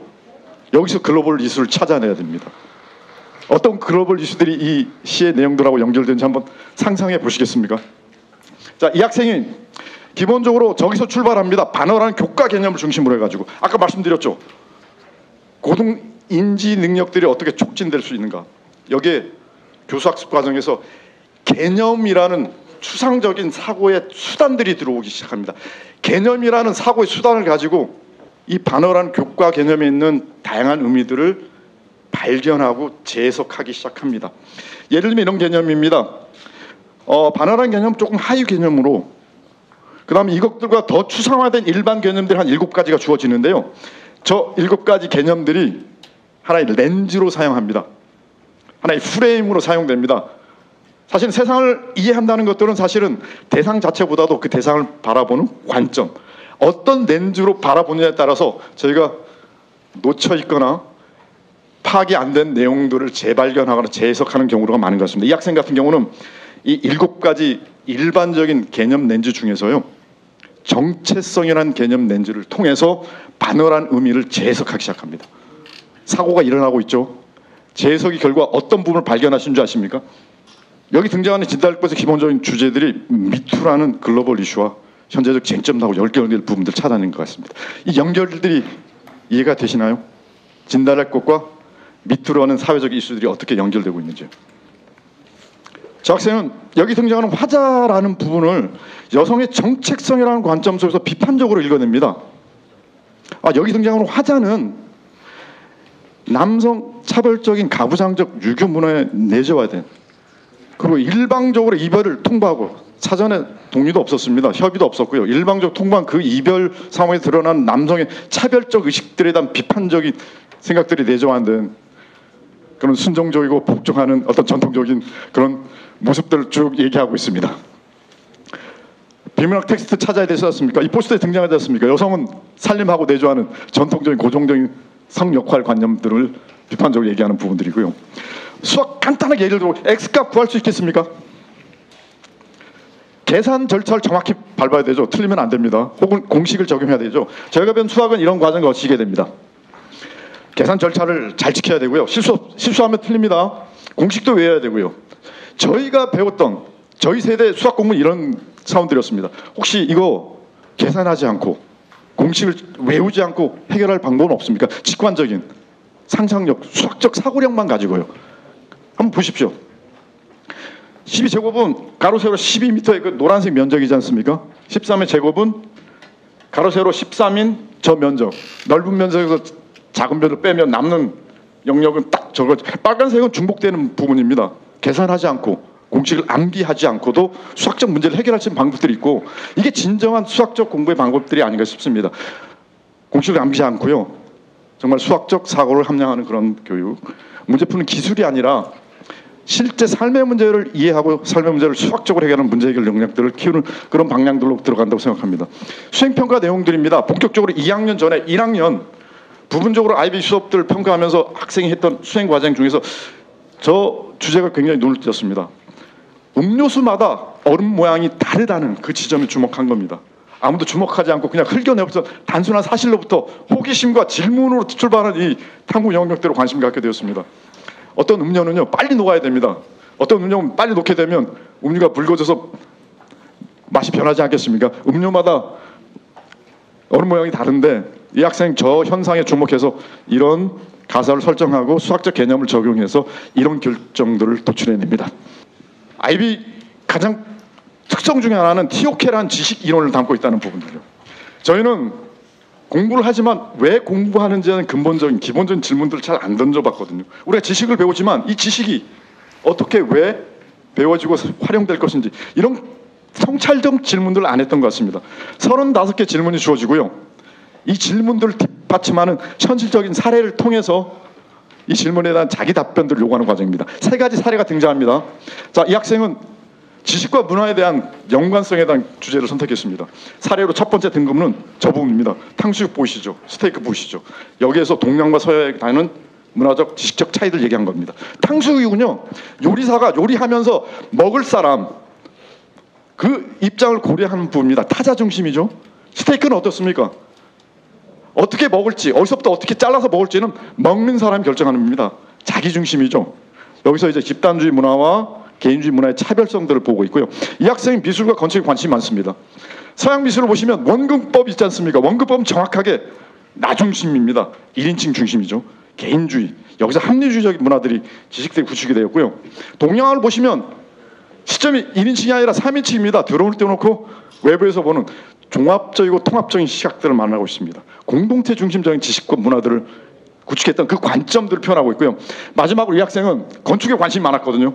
서양 건축과 동양 건축을 비교했습니다. 서양 건축은요, 담이 없잖아요. 외부에는 개방되어 있습니다. 안으로 들어가면 개인의 사적 공간들이 완벽하게 분리되어 있습니다. 개인주의 문화의 특성들이 건축 문화에 어떻게 드러나고 있는지, 그 다음에 한옥을 보시면 담장이 외부로 구분하고 있지만 안에 들어가시면 혼문이지 않습니까? 사적 공간이 보장이 안 되는 맥락들입니다. 이 학생은 이런 부분들을 통해서 미래의 우리 교육들이 한 것들은 개인주의에서 형성된 합리주의 문화과 공동체 중심에서 이루어진 통합적인 시각들이 통합되는 방향으로 미래 방향들이 정해져야 된다는 맥락들을 얘기하고 있습니다. 선생님, 마지막입니다. 3년 동안의 수업을 통해서 이루어진 학생들의 성장과 그 역량의 기본적인 과정들을 어떻게 대입 입시 속에 반영하고 구현할 것인가, 저는 이 문제 직접적으로 거론해 보고 싶습니다. 기존의 이 학생부는 교사에 의해서 작성되고 있습니다. 결국 학생은 어떤 선생님을 만나는지, 선생님이 얼마만큼 역량을 가지고 관심을 갖고 그 학생에서 기술을 하는지에 대한 학생을 선발하는 게 아니라 사실은 교사의 역량에 의해서 좌우되는 맥락들죠. 가장 중요한 부분들은 실제로 그 기술된 내용들이 객관적인 부분들이 타당성이 있는지 신뢰성이 있는지 근거 자료를 확인할 방법들이 없습니다. 앞으로 고교학점제가 등장하게 되면 이제 9등급 상대평가가 이제 5등급 성취제 절대평가로 바뀌게 됩니다. 결과적으로 지식 위주의 교육들이 역량 위주로 바뀌기 위해서는 정량적 평가가 이제 정성적 평가로 바뀌어야 되고요. 정성적 평가에서 가장 중심이 되는 기본적인 근거 자료는 학생부라고 생각합니다. 하지만 기존의 학생부 시스템으로는 이런 정상적 평가에 대한 근거, 객관적 그런 근거자료 사용해 될 수 없는 어떤 한계들을 많이 노정하고, 이 한계들을 어떻게 극복할 것인가에 대한 부분들을 저희는 학생부 기본적으로 이제 미래형으로 바뀌어야 된다고 생각합니다. IT 강국입니다. 우리가 갖고 있는 데이터 기술로 미래형 학생부 만들어야 된다고 생각합니다. 가장 중요한 부분들요, 이제 보십시오. 학생의 이수한 기록입니다. 교과 역량은 교과 역량대로 정량평가가 되어가지고요. 나머지 핵심 역량은 핵심 역량대로 정성평가들이 이게 일목요연하게 드러나야 된다고 생각합니다. 그다음 가장 중요한 부분들은 학생의 기본적인 역량들을 뒷받침하는 객관적 근거 자료를 있지 않습니까? 그 산출물들이 학생을 선발한 입학사정과 직접 들어가서 학생들이 하는 산출물 직접 검토하고 거기서 판단하는 과정들로 객관적 근거 중심의 평가들로 바뀌어야 된다고 생각합니다. 그래서 이런 부분들이 앞으로 이루어질 어떤 정성적 평가, 미래교육에서 학교 교육의 3년 과정들하고 대학 입시 과정들이 어떻게 유기적으로 결합돼야 되는지 저는 학생부가 미래형 형식으로 바뀌어야 된다는 부분들을 제안드리면서 발표를 마치도록 하겠습니다. 고맙습니다. 네, 교장선생님 감사합니다.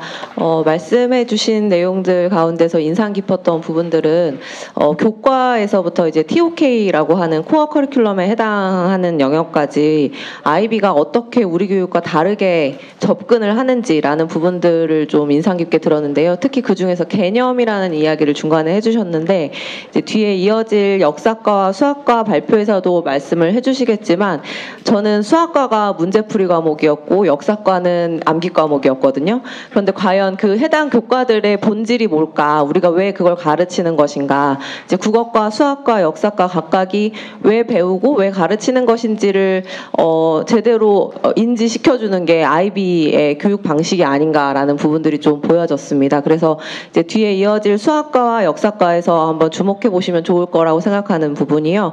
우리가 수학을 왜 배울까? 예, 수학에서의 수학적 사고라는 것은 과연 무엇이었을까? 그리고 역사라고 했을 때 역사는 암기 과목이 아니라 역사적 안목이라는 걸 기르는 것이라고 봤을 때 역사적 안목이라는 것은 그럼 어떻게 길러질 수 있을까라고 하는 그 아이비의 구체적인 교수학습 방법들을 좀 주목해서 보시면 아이비가 갖는 차별점을 좀 더 잘 이해하실 수 있지 않을까 생각을 합니다. 그래서 다음으로는 그 지금 김지연 선생님께서요 대구 경북 사대부고에서 지금 수학을 가르치고 계시는 선생님께서 자세한 내용 말씀해 주시겠습니다.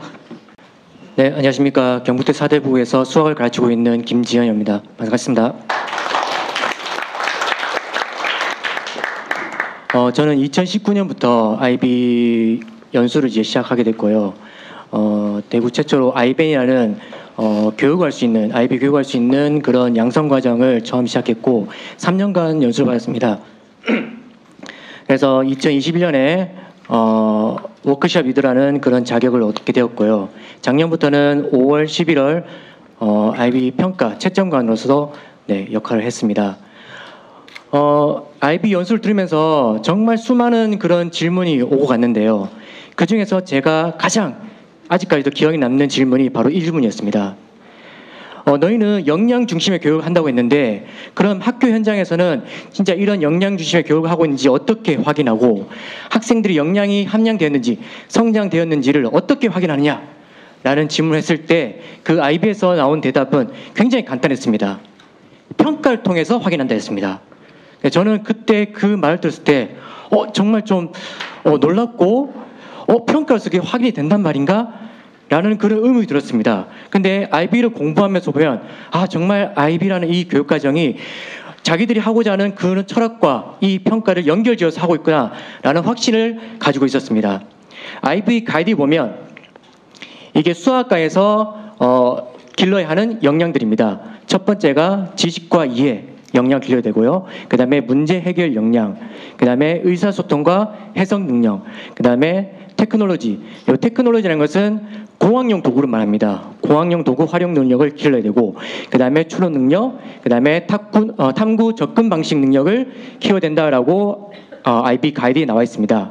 그런데 이것들이 낯설지 않았습니다. 왜냐하면 저희 나라의 그 교육 과정에도 이런 역량을 기르도록 되어 있거든요. 2015 개정 교육관에 보시면 저희 수학과에서도 이런 역량을 길러야 된다라고 제시가 되어 있습니다. 네, 문제 해결 역량, 추론 역량, 창의 융합 역량, 의사소통 역량, 그 다음에 정보처리 역량, 태도 및 실천 역량. 네, 용어들이 낯설지가 않죠. 그러니까 IB에서 추구하고자 하는 그런 역량 중심의 교육과정과 우리나라에서 지향하고 있는 그런 역량 중심의 교육과정이 일맥상통하고 있다는 것을 확인할 수 있습니다. 비교해 보면 IB에서 지식 이해 역량은 우리나라에서 말하는 창의 융합 역량이나 그 다음에 문제 해결 역량과 연결되어 있습니다. 그 다음에 문제 해결은 당연히 문제 해결이고요. 의사소통, 그 다음에 테크놀로지는 정보 처리, 그 다음에 추론, 탐구 접근 방식은 태도 및 실천과 창의 융합 역량과 이렇게 연결 지을 수 있습니다. 그래서 우리나라 그 교육과정도 IB에서 하고 있는 것과 못지않게 굉장히 잘 만들어져 있고 잘 꾸며져 있는, 정말 제대로 구현만 된다면 학생들의 역량이 충분히 미래지향적인 미래 인재로 성장할 수 있는 그런 교육과정으로 만들어져 있습니다. 그런데 평가를 보면 좀 다릅니다. IBDP 평가를 보시면 평가 목표가 저렇게 지시되어 있고 이 평가 목표에 맞게끔 이렇게 외부평가, 내부평가에 골고루 이렇게 평가되도록 이렇게 짜져 있습니다. 여기 IB 가드에 나와 있고 실제 이렇게 평가를 이루어지고 있습니다. 그런데 저희 나라에서는 대학 수학능력시험의 문항문서 보면 이거는 이 문항문서에 관련된 논문은 굉장히 많습니다. 논문에 따라서 약간의 비율은 좀 다를 수 있지만 거의 대부분에 보면 문제 해결에 초점을 맞추고 있다는 것을 확인할 수 있을 겁니다.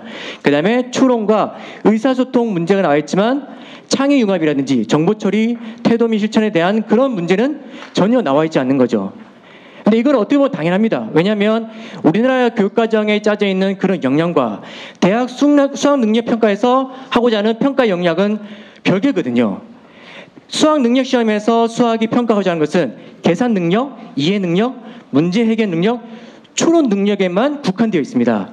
그렇다 보니 이런 다른 역량에 대해서는 전혀 측정하지 않고 문제 해결에만 초점이 맞춰져 있습니다. 그래서 앞서 저희 대구시 교육감님이 말씀하셨듯이 초등학교에서는 정말 창의적이고 그런 융합적인 그런 수업이 이루어진 데 반해서 중학교, 고등학교에서는 점점 입시 위주의 교육으로 바뀐다라고 말씀하셨는데요. 그렇게 될 수밖에 없습니다. 왜냐하면 수능에서 이렇게 나와 있기 때문에 저희 현장에서도 이런 창의적인 그런 수업을 하고 싶지만 결국 입시와는 동떨어질 수 없기 때문에 이런 입시 위주의 수업을 진행할 수밖에 없는 그런 한계가 있습니다. 하지만 만약에 수학 능력 시험이 모든 역량을 골고루 평가한다면 그러면 어떻게 될 것 같습니까? 그러면 학교 현장에서는 선생님의 수업이 바뀝니다. 저 역시도 IB를 만나기 전에는 이런 수능 위주의 문제 해결 중심의 수업을 진행했었습니다. 그런데 IB를 하고 나서는 이것뿐만 아니라 다른 역량도 길러주는 그런 수업을 진행하게 됐습니다. 제가 하나하나 보여드리겠습니다. 먼저 지식과 이해 능력을 기르기 위해서는 이런 낯선 상황에서 학교에서 배운 지식과 기능을 적용해야 됩니다. 그러기 위해서는 학생들이 실생활 위주의 문제를 다뤄야 됩니다. 그래서 IB 교과서에는 굉장히 많은 실생활 위주의 문제가 주어져 있고요. 학생들이 이걸 다루면서 수학이 이런 실생활에 적용되었구나 라는 것을 배우게 됩니다. 그리고 앞서 얘기했듯이 공식을 암기하는 것보다는 이런 어떤 문제 상황에서 그 지식을 선택하고 적용하는 걸 배워야 되기 때문에 IB에서는 이렇게 공식집이 제공됩니다. 시험에서도 공식집이 제공되는데 그러면 학생들은 이거를 굳이 외우지 않더라도 자기가 어떤 지식을 이 문제에 적용해야 되는지만 알면 그걸 가지고 문제에 적용할 수 있는 거죠. 그래서 수업에서는 이 공식집을 가지고 너희가 어떤 공식을 가지고 이 문제에 적용할 것인지 너희가 선택하고 문제를 풀어라 라고 이제 수업을 진행하고 있습니다. 두 번째는 문제 해결 능력인데요. IB는 100% 서술형이기 때문에 아이들이 이 문제를 풀 때 어떤 사고 과정으로 문제를 풀었는지를 단계적으로 서술해야 됩니다. 그러면 수업할 때는 선생님이 그냥 답을 구하는 것만 가르치는 것이 아니라 너희가 어떤 과정으로 어떤 단계를 거쳐서 문제를 풀어야 되는지도 설명해야 됩니다. 학생들이 근거를 가지고 여기서는 요 단계로 여기서 요 단계로 이렇게 사고를 넘어가는 과정을 학생들이 계속 연습하고 학생들이 서로 의사소통하면서 그 능력을 기르어야 됩니다. 그래서 수업 중에 굉장히 많은 의사소통이 이루어지고요. 실제 문제를 보시면 이게 한 문제입니다. 이 한 문제가 이렇게 단계형으로 이루어져 있거든요. 그래서 학생들이 이걸 보고 이걸 풀고 A를 풀고 이걸 이용해서 B를 풀고 그 다음에 C를 풀고 이렇게 앞서 나왔던 그 과정을 거치면서 마지막에 최종 답을 도출하는 과정을 수업 중에 계속 연습을 해야 됩니다. 의사소통 능력은 IB에서도 굉장히 많이 강조합니다. 그래서 굉장히 많은 토론이 이루어지고요. 아까 앞서서 이제 TOK라는 것을 언급했었는데요. 수학에서도 그런 지식 이론 수업을 해야 됩니다.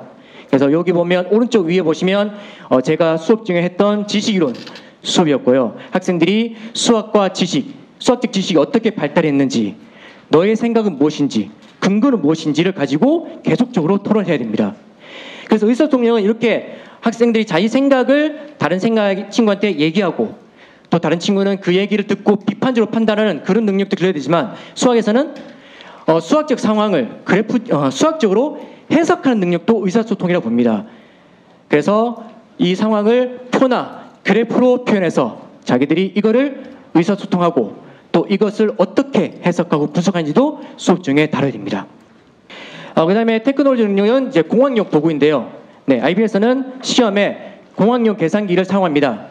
페이퍼 2랑 페이퍼 3에서 공학용 계산기를 이용해서 학생들이 문제를 해결하기 때문에 학생들이 수업 중에서도 계속적으로 이 계산기를 사용해야 됩니다.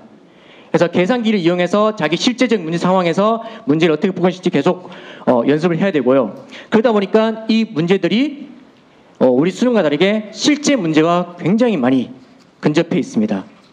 그래서 학생들은 이런 공학용 도구를 이용해서 어떤 기능을 사용해서 문제를 풀어야지도 계속 연습해야 되고, 그 다음에 이것을 나중에 탐구하는 그런 아이디어에도 활용할 수 있습니다. 그래서 단순히 그냥 계산에만 쓰는 것이 아니라 이 공학용 도구를 이용해서 자기 아이디어를 발전시키고 그 다음에 탐구하는 과정도 수업 중에 다루고 있습니다. 여기 오른쪽 하단에 보시면 이거는 제가 무리수 2라는 것을 탐구하는 과정인데요. 아마 고등학교 때는 대부분 다 저희 나라 교과서에 있듯이 무리수 2라는 정의가 나옵니다. 수학은 정의가 나오고 그 다음에 그것을 이용해서 문제를 푸는 그런 형태로 교과서 구성되어 있는데요. 이 공학용 도구를 이용하게 되면 반대로 자기들이 이 2라는 것을 찾아가면서 마지막에 정의를 자기들 스스로 찾아가는 그런 과정도 수업에서 구현할 수가 있게 됩니다. 네, 추론 능력은 여기 보시면 기납적 추론이 되어 있잖아요. 네, 수학은 굉장히 연역적인 학문입니다. 아까도 말씀했듯이 정의에서 시작해서 그 다음에 정리, 문제를 푸는 그런 과정으로 수학을 하는데, 근데 실제로 수학은 그렇게 발달된 게 아닙니다.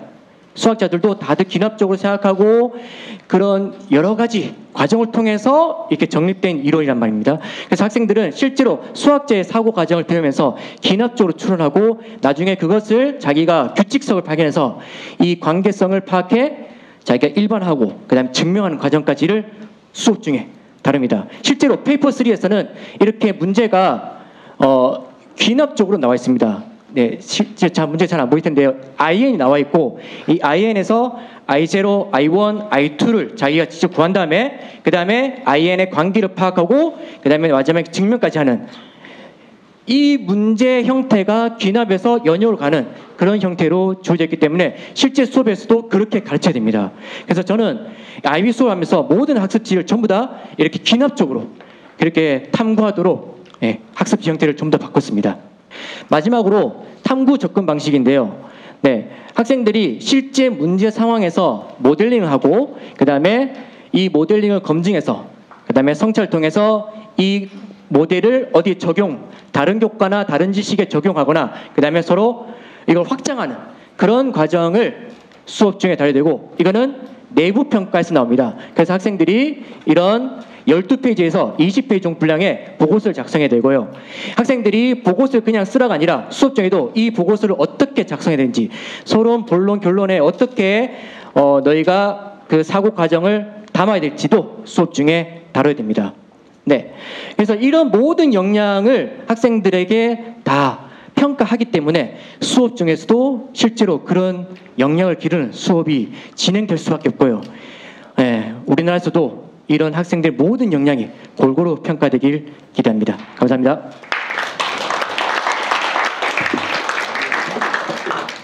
네, 감사합니다. 예. 김지원 선생님께서 해주신 말씀을 들으면서 들었던 생각은요. 우리 학생들에게 수학은 이미 주어진 문제를 풀어가는 방식이었던 것과 달리 IB에서는 그 문제 해결의 시작 자체를 아이들이 문제가 무엇인지를 인식하고 본인 스스로 설정하게끔 하는 그 시작점이 좀 다른 게 아닌가라는 생각이 들었고요. 그 부분은 앞에 국어과에서도 말씀해 주셨던 닫힌 질문과 열린 질문이라는 이야기와도 일맥상통한다고 생각을 합니다. 역사과에서도 비슷한 이야기들을 해주실 거라고 생각이 됩니다. 박지영 선생님께서 이야기해 주실 거고요. 현재 대구 포상고등학교에서 역사 교사로 근무 중이십니다. 감사합니다. 네, 안녕하십니까. 포상고등학교에서 역사를 가르치고 있는 교사 박지영입니다. 반갑습니다. 네, 저도 앞서 발표한 이제 김지연 선생님과 2019년부터 연수를 들으면서 준비를 하였고요. 원래 1년차 수업을 하였습니다.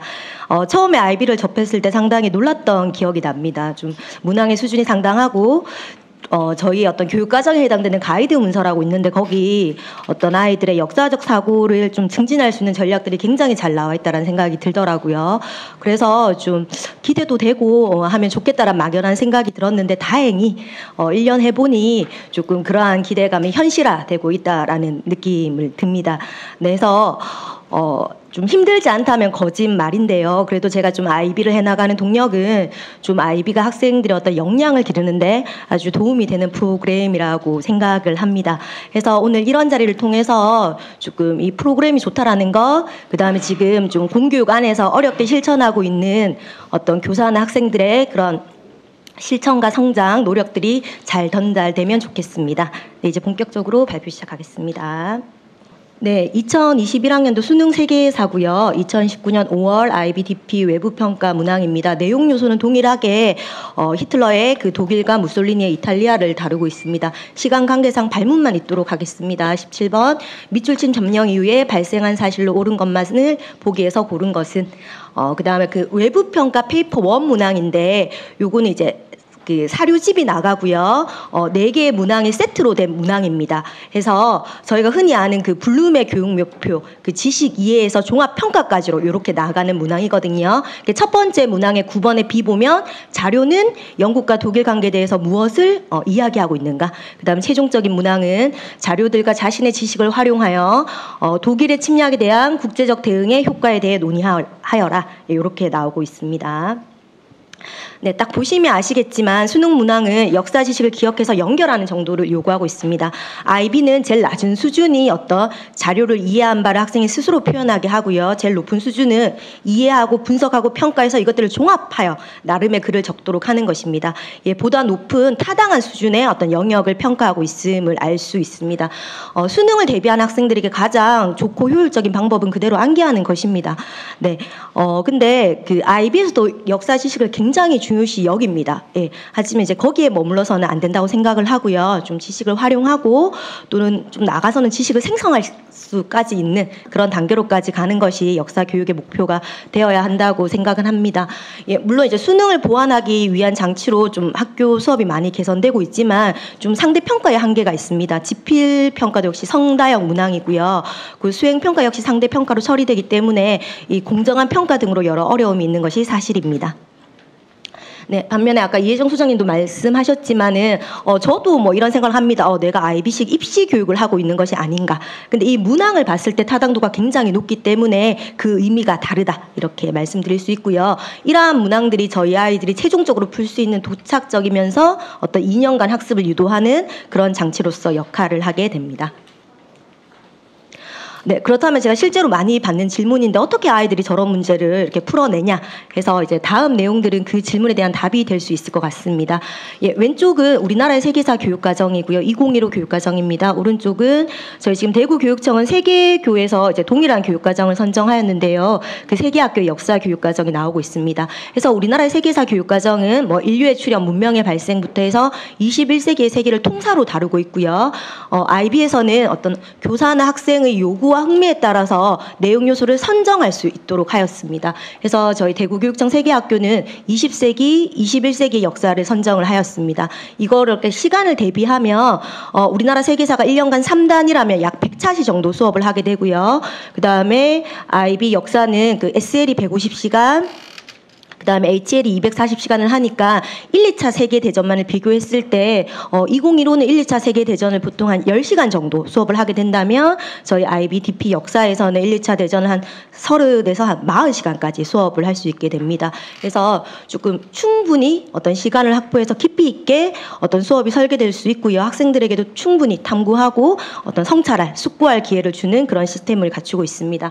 네, 제가 앞서서는 평가 문항이나 내용 체계를 통해서 좀 IBDP 역사가 학생들의 역량을 좀 끌어낼 수 있는 그런 시스템을 갖추었다고 말씀드렸고요. 요거는 큰 방향성이고 이제 구체적인 전략으로는 평가 목표를 말씀드리려고 합니다. 네, IBDP 역사 평가 목표입니다.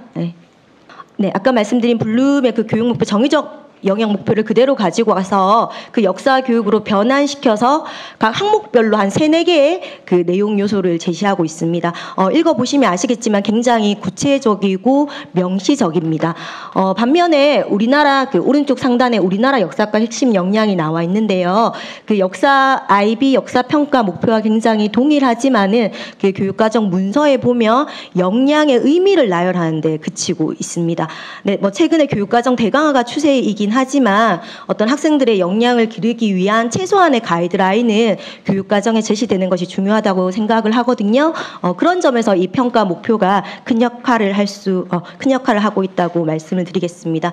제가 실제로 제주도나 인천에 그 국제학교를 갔을 때 그 아이들이 글을 쓰는 것, 그 다음에 교사들이 이제 피드백을 하는 그런 장면들을 실제로 많이 봤었거든요.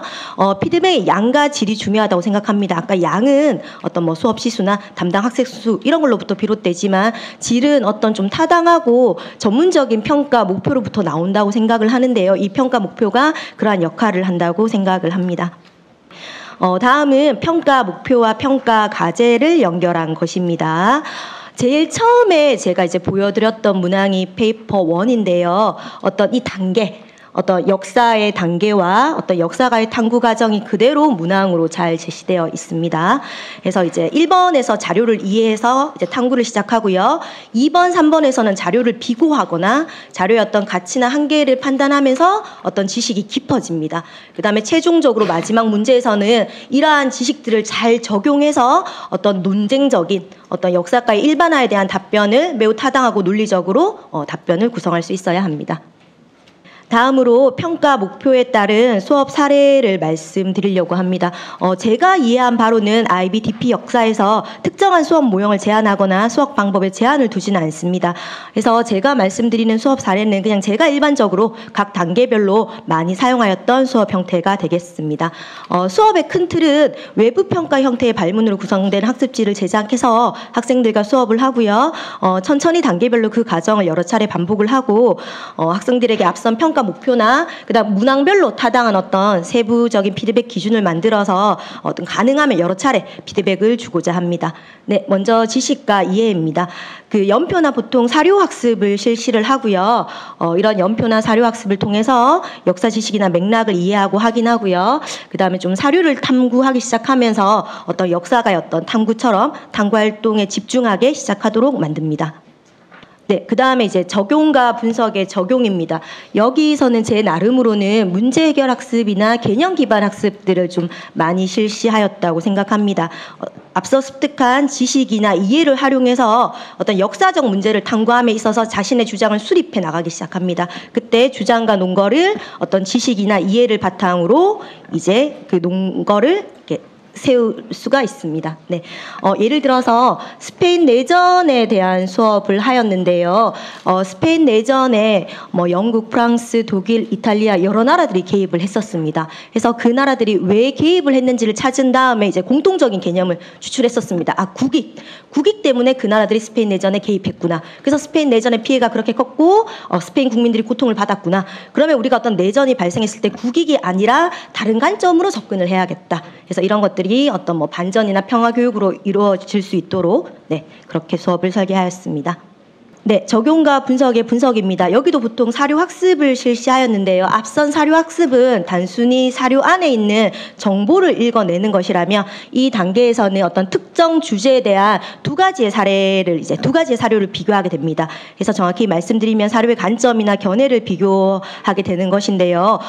그러면서 어떤 역사 지식 간의 구체적이고 미세한 차이를 인식하게 됩니다. 예, 그러면서 학생들이 여기서 어떤 문제점이나 탐구할 요소들을 많이 찾아내게 되거든요. 예를 들어서 독일이 팽창을 했을 때 영국과 프랑스는 이제 유화 정책을 했다.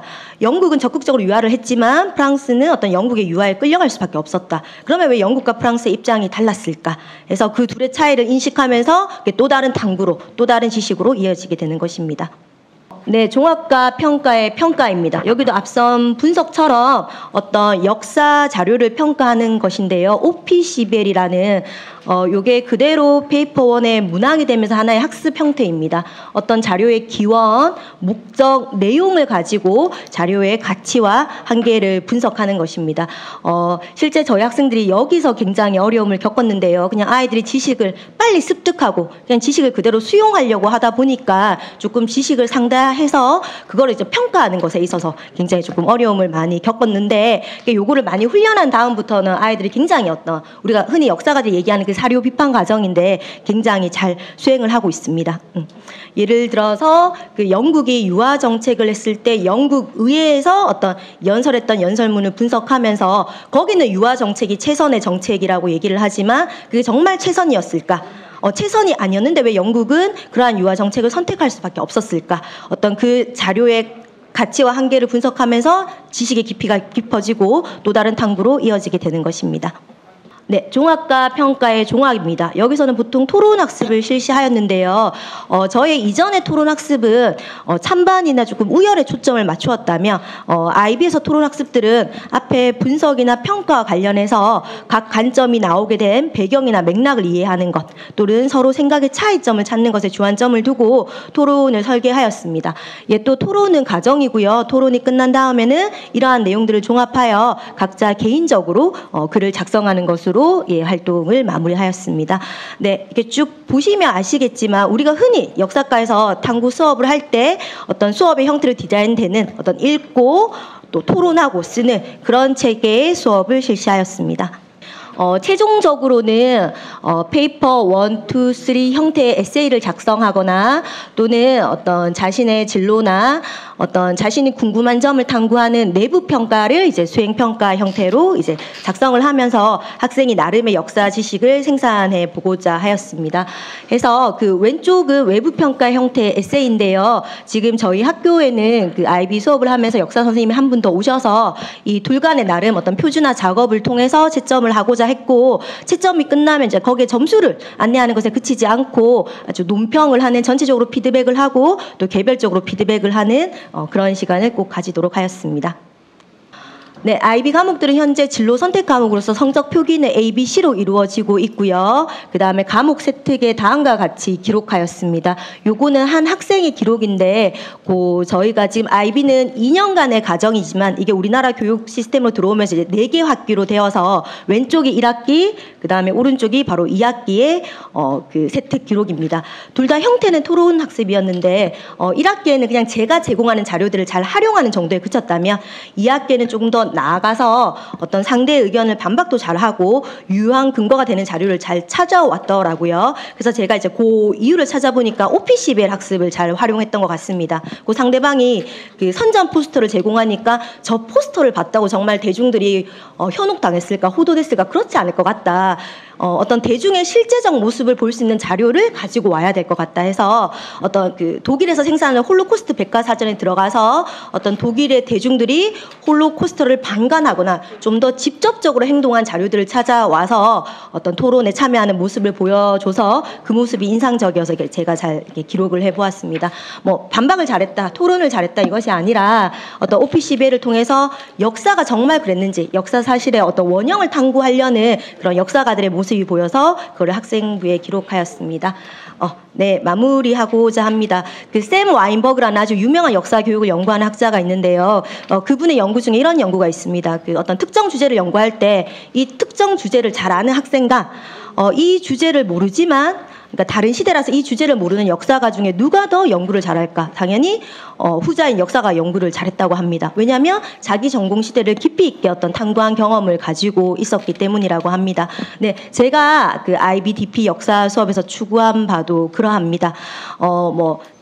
제가 가르치는 아이들 중에서 역사가를 꿈꾸는 아이들은 없지만 평생 학습 시대나 또 온갖 자료들이 넘쳐나는 디지털 시대에 어떤 역사가들이 가진 역량이 아이들에게 굉장히 중요하다고 생각합니다. 그래서 아이들이 대학에 가든 사회에 나가서든 역사가 필요한 순간에 어떤 역사를 어떻게 꺼내야 되는지, 역사 지식을 어떻게 검증해야 되는지 그런 역량을 가진 학생들로 이제 길러내는 것이 어떤 저의 목표가 되었습니다. 제가 또 IB를 하면서 이런 질문을 받거든요. 지금 특히 역사과 선생님들은 또 역량이 있으시고 역사라는 학문 자체가 좀 탐구라는 의미를 가지고 있기 때문에 이미 읽고 쓰는 학습지도 많이 대중화되어 있고 수행 평가나 이제 농구 수량 평가 이런 내실화를 통해서 이런 것들을 깨야하면 되지 않을까 이렇게 얘기하지만 그건 이제 몇몇의 어떤 역량 있는 선생님들의 사례인 것 같고요. 이게 어떤 교사 개인의 역량에 맡겨서는 안 되고 시스템으로 구비하는 것이 저는 중요하다고 생각합니다. 그래서 저 역사과에서는 어떤 주제 중심, 아주 타당한 평가 기준의 제공이나 어떤 평가 기준과 평가 과제의 일치 이런 것들이 저희 IB에서 어떤 시사하는 점이 있다라고 생각을 하고요. 대입 과제와 관련해서는 저는 어떤 아까 말씀드린 것처럼 어떤 정말 저희는 대입을 고민 많이 하고 있지만 저희 아이들한테 물어보면 대입보다는 조금 이제 선생님을 믿고 새로운 교육을 받고 싶어서 IB를 어떤 선택한 경우들이 많더라고요. 일기 학생들이 너무너무 애정도 가고 예쁜데 그 학생들이 대학을 갈 때 막 드라마틱하게 대입이 바뀌지 않을 거는 같습니다.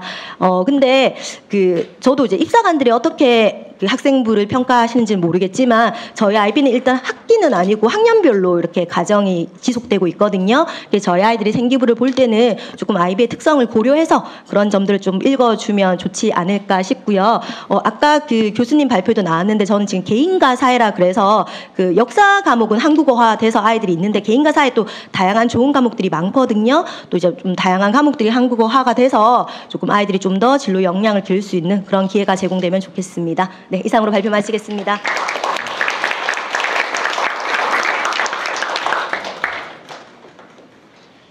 네, 수고 많으셨습니다. 말씀을 들으면서 또 들었던 생각이 저희가 독도가 왜 우리 땅인지 배울 때 그냥 독도는 우리 땅이어야만 했었는데 IB식의 방식이라면 우리가 왜 독도가 우리 땅이어야만 한다고 주장해야 하는지를 고민하게끔 하는 방식일 것 같아요. 그래서 지금까지 우리 교육에서 지식이라는 것이 갖고 있는 어떤 위상이 굉장히 높았다면 IB는 그 지식의 위상을 조금 낮춰서 학습자들이 자기의 생각, 자기의 인식을 갖도록 하는데 어떤 도구로서 지식을 생각하는 게 아닐까라는 생각이 들었습니다. 지금 남은 시간은 저희가 종합 토론 시간으로 이제 주어진 시간이요. 12시 20분까지 시간이 주어져 있는데요. 그래서 원래는 조금 길게 주어졌던 시간이 앞에 발표가 길어지면서 한 10분 정도 시간이 남은 것 같습니다. 그래서 혹시 지금 앞에 발제와 토론 전반에서 질문이 있으시거나 어떤 코멘트를 좀 하고 싶으신 분들이 있으시면 자유롭게 손을 들어주시면 저희가 마이크를 전달을 드리도록 하겠습니다. 제가 한 말씀만 네. 공고를 IB 그 정시 도입 법이 필요하더라고요. 그래서 이번 달 안에 발의를 하겠습니다. 그래서 어쨌든 최대한 빨리 정시로 지금 학생들이 고3이도 있고 올해 가능할지 모르겠지만 어쨌든 최대한 빨리 통과될 수 있도록 노력을 하겠습니다. 오늘 행사가 충분히 의미 있는 시간이 되었다는 것을 정리를 해주신 것 같기도 한데요. 혹시 발제 토론 관련해서 질문이나 혹시 코멘트 하실 것들 더 있으시면 뒤에 혹시 마이크 좀 전달 부탁드리겠습니다.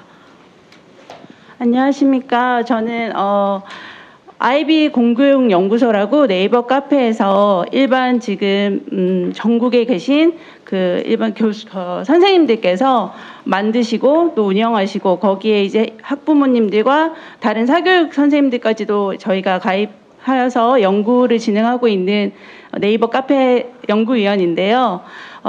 이런 자리가 우선 너무 기다려왔던 자리예요. 사실은 저희가 초등학교 선생님들이 되게 많으신데 초등학교에서는 이런 수업의 형태가 많이 연구가 되고 또 백워드라든지 여러 가지 다양한 그 수업 연구하는 모임이 많은데 사실 중등과 관련해서는 이게 입시와 관련해서 굉장히 필요함에도 불구하고 아까 그 마지막 선생님께서 말씀해 주신 것처럼 좀 개인의 역량에 따라 그 선생님들께서 개인적으로 독자적으로 전문적인 그런 학습 공동체보다는 수업을 연구하시기 때문에 사실은 MIP나 DP를 앞두고는 IB 학교가 된 학교에서는 이런 전문적인 연수가 들어가지만 그 일반 학교 선생님들께서 그럼 우리가 그걸 대비해서 어떤 연구를 해야 될까, 어떻게 준비해야 될까에 대한 고민이 많으시거든요. 예.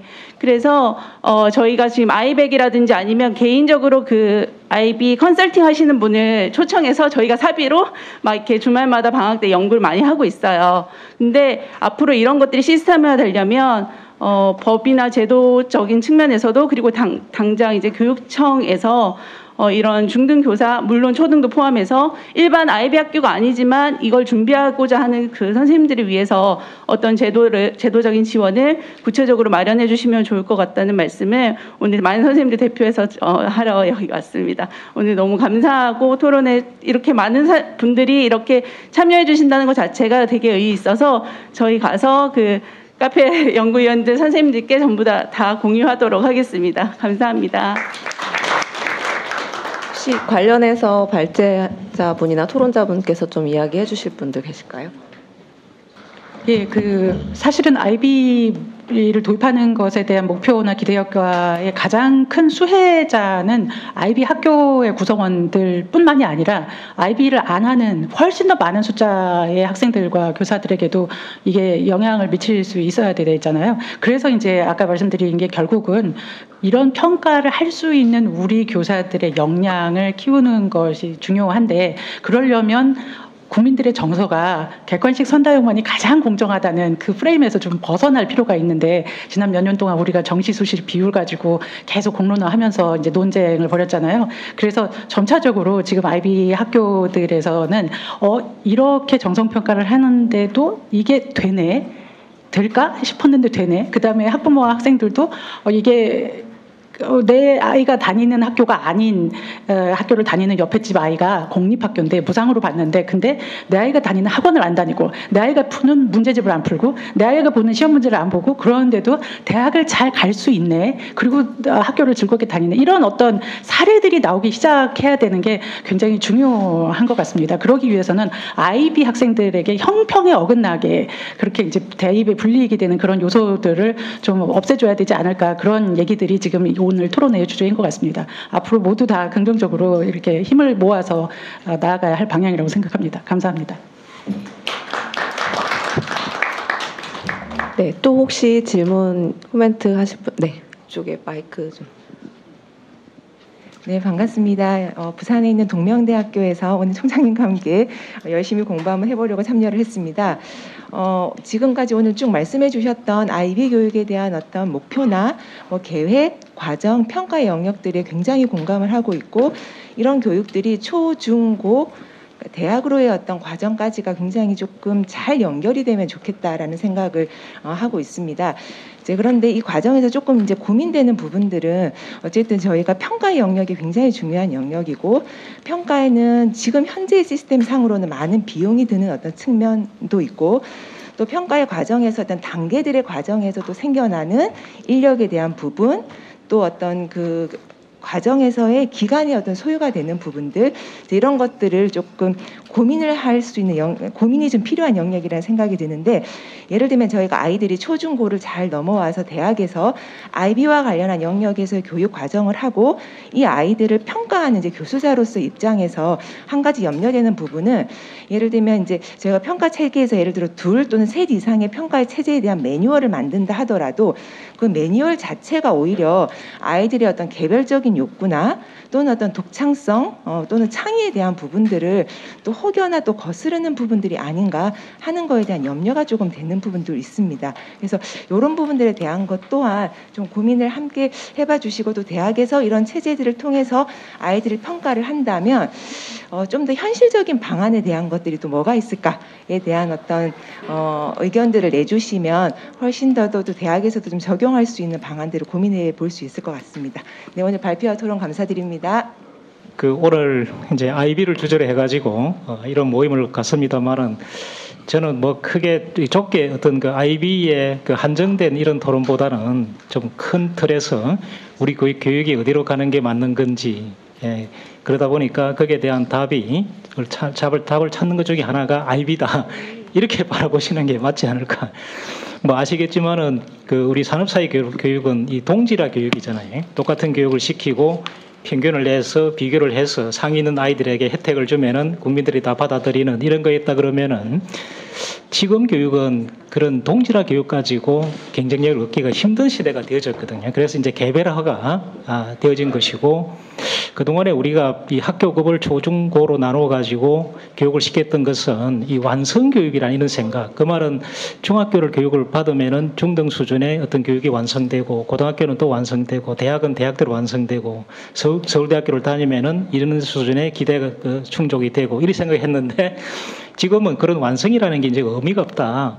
지금 모든 교육은 서로서로가 기반을 닦는 거다. 고등학교 교육을 받는 것은 대학 다음에 공부를 하기 위한 삶을 살아가는 기반이고, 또 대학을 다니는 것은 그 다음에 기반이고, 이런 생각이잖아요. 이런 기반을 닦는다는 말은 절대 그 단일 학교급에서 해결할 수가 없습니다. 그러니까 고등학교가 하는 게 아니고, 고등학교, 대학, 또 직업세계, 초중고 같이 협력을 할 수밖에 없는, 그래서 세계교육에 지금 제가 볼 때는 가장 큰 키워드는 연계교육이거든요. 개별화 교육이고 연계교육인데, 그러면은 저는 이 IB, 우리 이제 국가교육의 가장 큰 과제가 이런 시대적인 변화를 우리 학교 교육에 어떻게 녹아들게 해가지고 이 교육의 경쟁력을 키울 것인가 하는 건데, 우리는 뭐 교육이라는 게 입시와 딱 연결되다 보니까 이런 판단을 내리는데 계속 이제 국민들로부터 이게 제안들이 많이 들어오게 되거든요. 그렇으면서도 그 속에 이제 해답을 찾아야 되는 그런 건데, 저는 이제 이 IB가 우리 사회에 정착하려 그러면은 그 IB 정신하고 우리 국가교육과정이 추구하는 정신이 똑같거든요. 그러니까 우리 국가교육과정 내에 IB 요소와 관련된 게 뭐가 있는지 그걸 찾으셔 가지고 그걸 이론화하면서 IB가 우리 국가교육과정에 좀 답을 제시해주는 이런 방안을 찾아야 될 것 같아요. 예를 들면은 이번 2022 개정교육과정에 들어온 핵심 개념이 깊이 있는 학습이거든요. 우리가 그동안에 해왔던 걸 이번엔 이렇게 워딩을 해가지고 모든 이제 수업이 깊이 있는 학습이 이루어지도록 바뀌어야 된다. 제가 오늘 들어보니까 국가교육과정에는 깊이 있는 학습이 IB가 각 교과에서 하고 있는 것과 똑같습니다. 이걸 저는 많이 좀 홍보를 해야 될 것 같아요. 홍보를 하는 것을 끝나지 않고 그걸 우리 교육 전체를 바꾸는데 좀 도움이 되도록 하는 게 IB가 우리 사이에, 우리 한국에 자리 잡게 하는 핵심이 아닐까. 그러다 보면은 자연스럽게 이 대입에 문제되는 이것도 해결이 될 것 같아요. 네. 지금 오늘 이 하태경 의원님께서 이렇게 발제를 만들어서 주신 데 대해 굉장히 17개 시도 교육감 중에 부산광역시 교육감으로서 감사하게 생각합니다. 뭐 무엇보다도 대구에서 이렇게 선행을 해왔고, 제주에서 해왔고, 또 경기에서 또 저와 같이 좀 함께하는 이 의미에서 오늘 많은 공부가 되었는데, 방금 권호영 교수님께서 말씀하신 바대로 우리 예정연구소장님께서 우리 부산에서도 이걸 4번, 5번씩 지금 공청회를 해왔고 했는데, 결국 평가와 우리 대학의 그 연결고리, 대학의 입시와 연결고리, 이 두 문제가 아주 좀 잘게 부수어 가지고 바로 흡입력이 발빠르게 올 수 있도록 하면서 우리 하태경 의원님께서 발제를 이번에 법안을 낼 때 꼭 녹여내 주시면 빠르게 진행이 안 되겠나 하는 생각을 합니다. 그런 의미에서 선행 연구를 해오신 시도 교육청과 또 우리 두 분 발제하신 분들, 토론하신 분들께 진심으로 감사드리고, 저희 우리 광역시 교육청에서도 잘 이어갈 수 있도록 최선을 다하겠다는 말씀드리겠습니다. 감사합니다. 네, 저희가 주어진 시간이 이제 마무리를 지어야 할 시점이라서요. 예, 오늘 이렇게 바쁘신 중에도 와주셔서 많은 관심을 보여주신 분들께 감사드리면서 오늘 세미나를 마치도록 하겠습니다. 감사합니다. 수고하셨습니다.